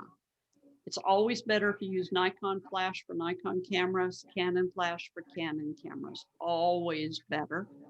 And Nikons, you all have to set your camera to be in the rear or slow rear so that we can use a flash in the aperture priority mode. So you have to set your flash for rear or slow rear. And this is on your camera. It's the flash controller button on the side of your camera, the thing that would pop your flash up. And then you have to set it to rear or slow rear. Otherwise, in aperture priority, your flash is going to be 1/60th of a second, whether you like it or not. Better beamers and flash extenders I do not use because modern flashes are so powerful. Yeah, Cheryl? Oh, I just need to check it because a lot of things came back factory level. Yes. Where do we set that rear or slow rear in the menu somewhere? No, you push the flash control button on the body of the camera and then look on the back display panel when you push that. Okay. And then Yeah. when you rotate one of the dials, it'll go to rear or slow rear. Hmm. Front dial or back dial, I can't remember, but it'll go to rear or slow rear. Okay, I see. Yeah, So it doesn't say rear. Oh, there it is, rear. Yeah. And you just want to leave it there all the time. Leave it there Okay. forever. It wasn't on it. I'm glad I had this lesson. Yeah, definitely, definitely. So in your Canon, here's for you, Darla, it's ETTNL right here. And we also want to set the H with the lightning bolt next to it. That's for high speed flash. That means we can use a flash with a 2,000th of a second shutter speed or a 5,000th of a second shutter speed. So that allows us to use flash above the sync speed. And then on your, there we go, right here. And then on your Nikons, Debbie, this is your Nikon camera, Nikon flash, isn't it? You took this one for me. Yeah, so you're on ETTNL. You want to have the A not next to the zoom, not the M next to the zoom. Okay. And yeah. So that's how you want your flash set. If you're a Nikon, you want to make sure that that A is there and not an M right there. Is that on any Nikon or just your mirrorless? This is on the Nikon flash. Oh, on the flash. Yeah, this is on the flash itself. Yeah. So Okay. don't go away, Cheryl. I'm just- Remember, I'm sharing the recording with you. Okay. Yeah, so Nikons, y'all want to make sure that that little A is there and not the M, and it's a booger to get it set, so don't unset it. And then you notice on your Nikon flashes, some of them that they actually tell you, here's your f-stop right here, and here's how far away the flash is going to fire. So there's some interesting stuff. Okay. So why you want to use that flash is on this turquoise browed Mont, all of those iridescent feathers up on his head would not shine blue if we didn't use a flash. And so there's a lot of birds that, especially down in the tropics, that have iridescence in their feathers. And if we don't use the flash, it's not going to bring out those iridescence. Here, blue jay, bluebird, northern cardinal, those all benefit from using a flash. Fiery-throated hummingbird down in Costa Rica. And here's some, all these hummingbirds, we need to use flash. And then and remember, we're just about to hit hummingbird migration. We saw our first male ruby throat today in the yard. So we're just about, they're just about to come. So they're about to be here. So a lot of these birds, we need to use the flash. Resplendent quetzal in Costa Rica, and even our northern cardinal, we need to use flash on them. Definitely painted bunting helps to use flash. And then if we're doing owls or things at night, this is where we can go to shutter priority. Shutter priority, 60th of a second or 1/25th of a second, and then just leave the f-stop, put your, whatever you get, and then turn the flash on. And because your light meter is not balanced, that tells your flash, go to the focus point and light up the focus point. So these flashes are so smart that they know where you autofocused, and they send the light to your autofocus point and then they turn off. So if I were photographing owls at night, I just set the camera for 60th of a second or whatever lens I had on. If I had the 100 to 400, then I would set it to 400th of a second. I'd turn the flash on in shutter priority. And now the light meter is definitely not balanced because I'm in the dark. And then have somebody put a flashlight on the owl, focus on the owl, and now the flash knows to go out and hit the owl and turn off. So they're very smart gadgets. And don't worry about getting the red eye, because we can just take that picture into Lightroom or Photoshop and use the red eye tool for animals, because we have that now. Put it around the eyeball and that eye goes right away. So don't worry about the red eye coming back at you, because we can get that red eye fixed. So, that used to be the way we got the picture, and now we can get the picture like that. So sometimes that flash is necessary when we're in very low light. I didn't use it much in Costa Rica because we were in fog and mist most of the time. So that's just going to accentuate it. And then the last thing that I leave you with is expression and attitude. These are proud birds. These are beautiful birds. And by the way, on the handout, I've given you a whole bunch of stuff on flash, but these are proud birds. Take their picture when their head's up, when they look beautiful, and then also anticipate the moment. The better naturalist you are, the better bird photographer you're going to be. It's a Toco toucan in Brazil. It comes into this berry bush and it throws the berry up in the air, opens its beak and swallows it. If you know it does that once, and if you know that's how it's going to eat, then anticipate the movement, what it's going to do. It's a toucan. That means that the keel-billed toucan is going to do exactly the same thing. If you're around one of these royal palm trees and the toucans have found it and the fruit's ripe, they're going to grab the fruit, throw it up in the air and catch it. If you know that, you're going to be a better bird photographer.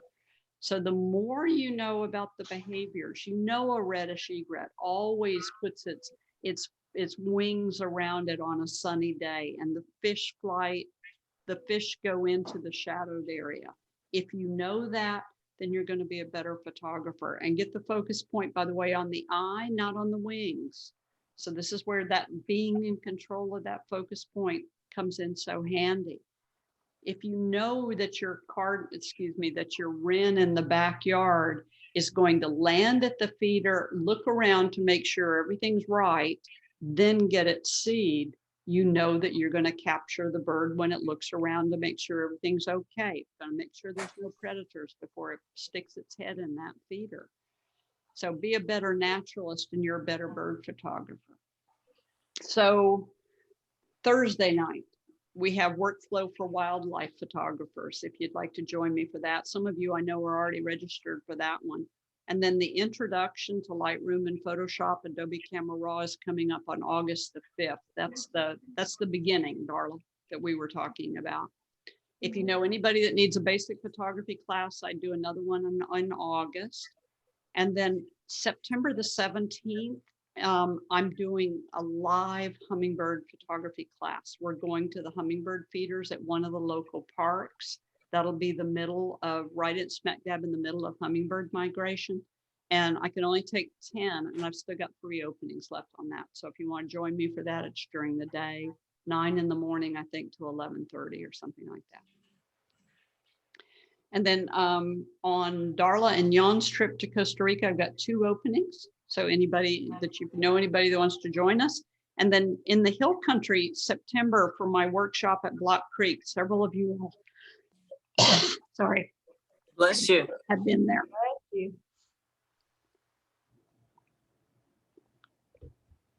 I have an opening for either 1 female or 2 females willing to room together. Okay, so if you want to join me. Okay, questions? I'm more confident. I tell you, the last time I took your class, I was all excited and went out and did some pictures. I even did a photo down at a ranch, and that was a lot of fun. But then I come back and try things and I'm not able to do it. And I just felt like, and I also feel like where I am, there's nothing really to take pictures of, you know what I mean? Yeah. And so I kind of get discouraged at that. And I really had just put the camera away until tonight. And now I'm just kind of re-energized and inspired. So Good, good, good, good. Even you said you were in the Woodlands, even if you went to North Shore Park, I'm at, yeah, I'm at one Lake's Edge. So I'm Yeah. right there. Yeah. And the nice thing about that is that there's all the gulls and ducks flying by. It's just trash birds, but yeah, it's right. practice. Yeah. I didn't think about that. So. Yeah. It's just that, nice place to take the camera. Well, there's some great preserves out in the Woodlands Yeah. too. There are. Other questions? Kathy, on your use of flash. Yes. So whenever you're in a photo blind at like Scout Woods and High Island, you would use a flash pretty much most of those locations in your backyard. In my Okay. backyard, I use the flash. If, at High Island, they're not too crazy about us using flash. So you can use it if you're in the blind, but nowhere else. You can use the flash at Lafitte's Cove. No, can you? I forget the rules. I like to go to Quintana, Neotropical Bird Sanctuary in Quintana.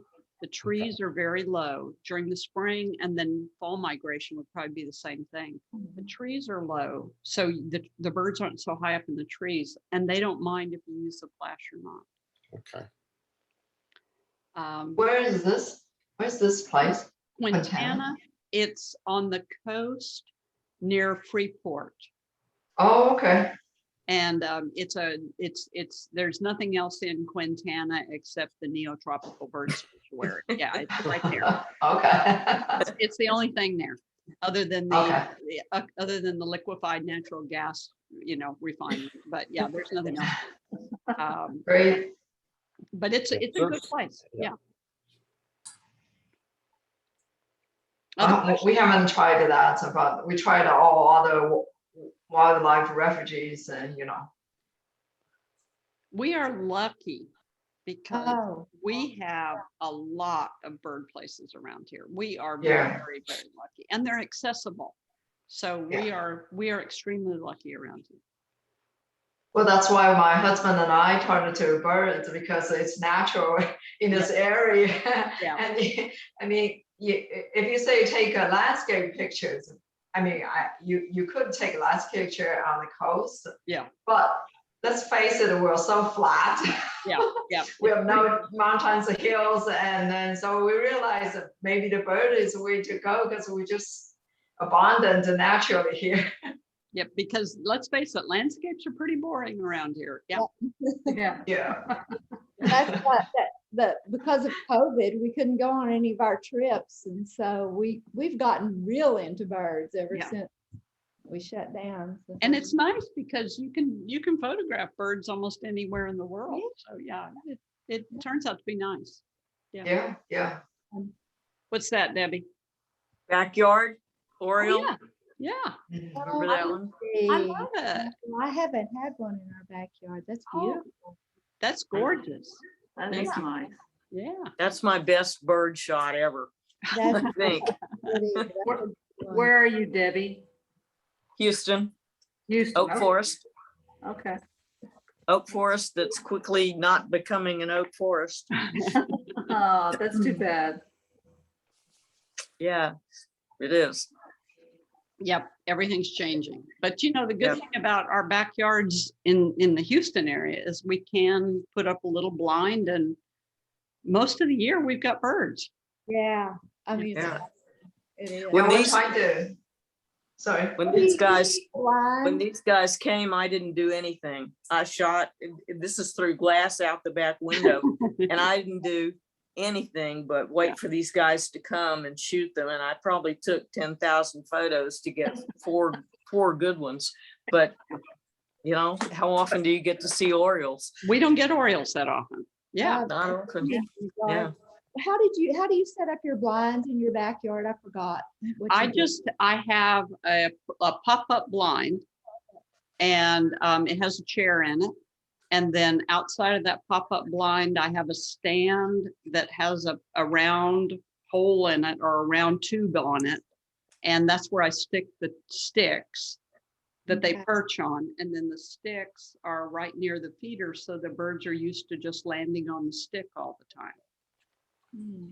And then when I So- want to change the perch out, then I just put a nice perch in there. So What's a the pop-up pop-up blind That's a really good idea. blind, I mean, it sounds like a little tent, but it's Yeah, what is actually that? called a blind. Yeah, I bought it. It's called the Gunner, Gunner. Okay. And I think I got it at Academy, Oh. okay. Yeah. but it's just a pop-up. It's big enough for me to sit in a chair. How close are you to your prop or your sticks? I try to be 8 to 10 feet away, Okay. because they don't care. They don't care once I'm in there. And it zips up in the back so they can't see me. And, you know, I've got my cup of coffee and my cell phone in there. Okay. Very comfortable for me. Neighbors might think I'm crazy, but very comfortable for me. Sounds neat. Okay. Is it air conditioned?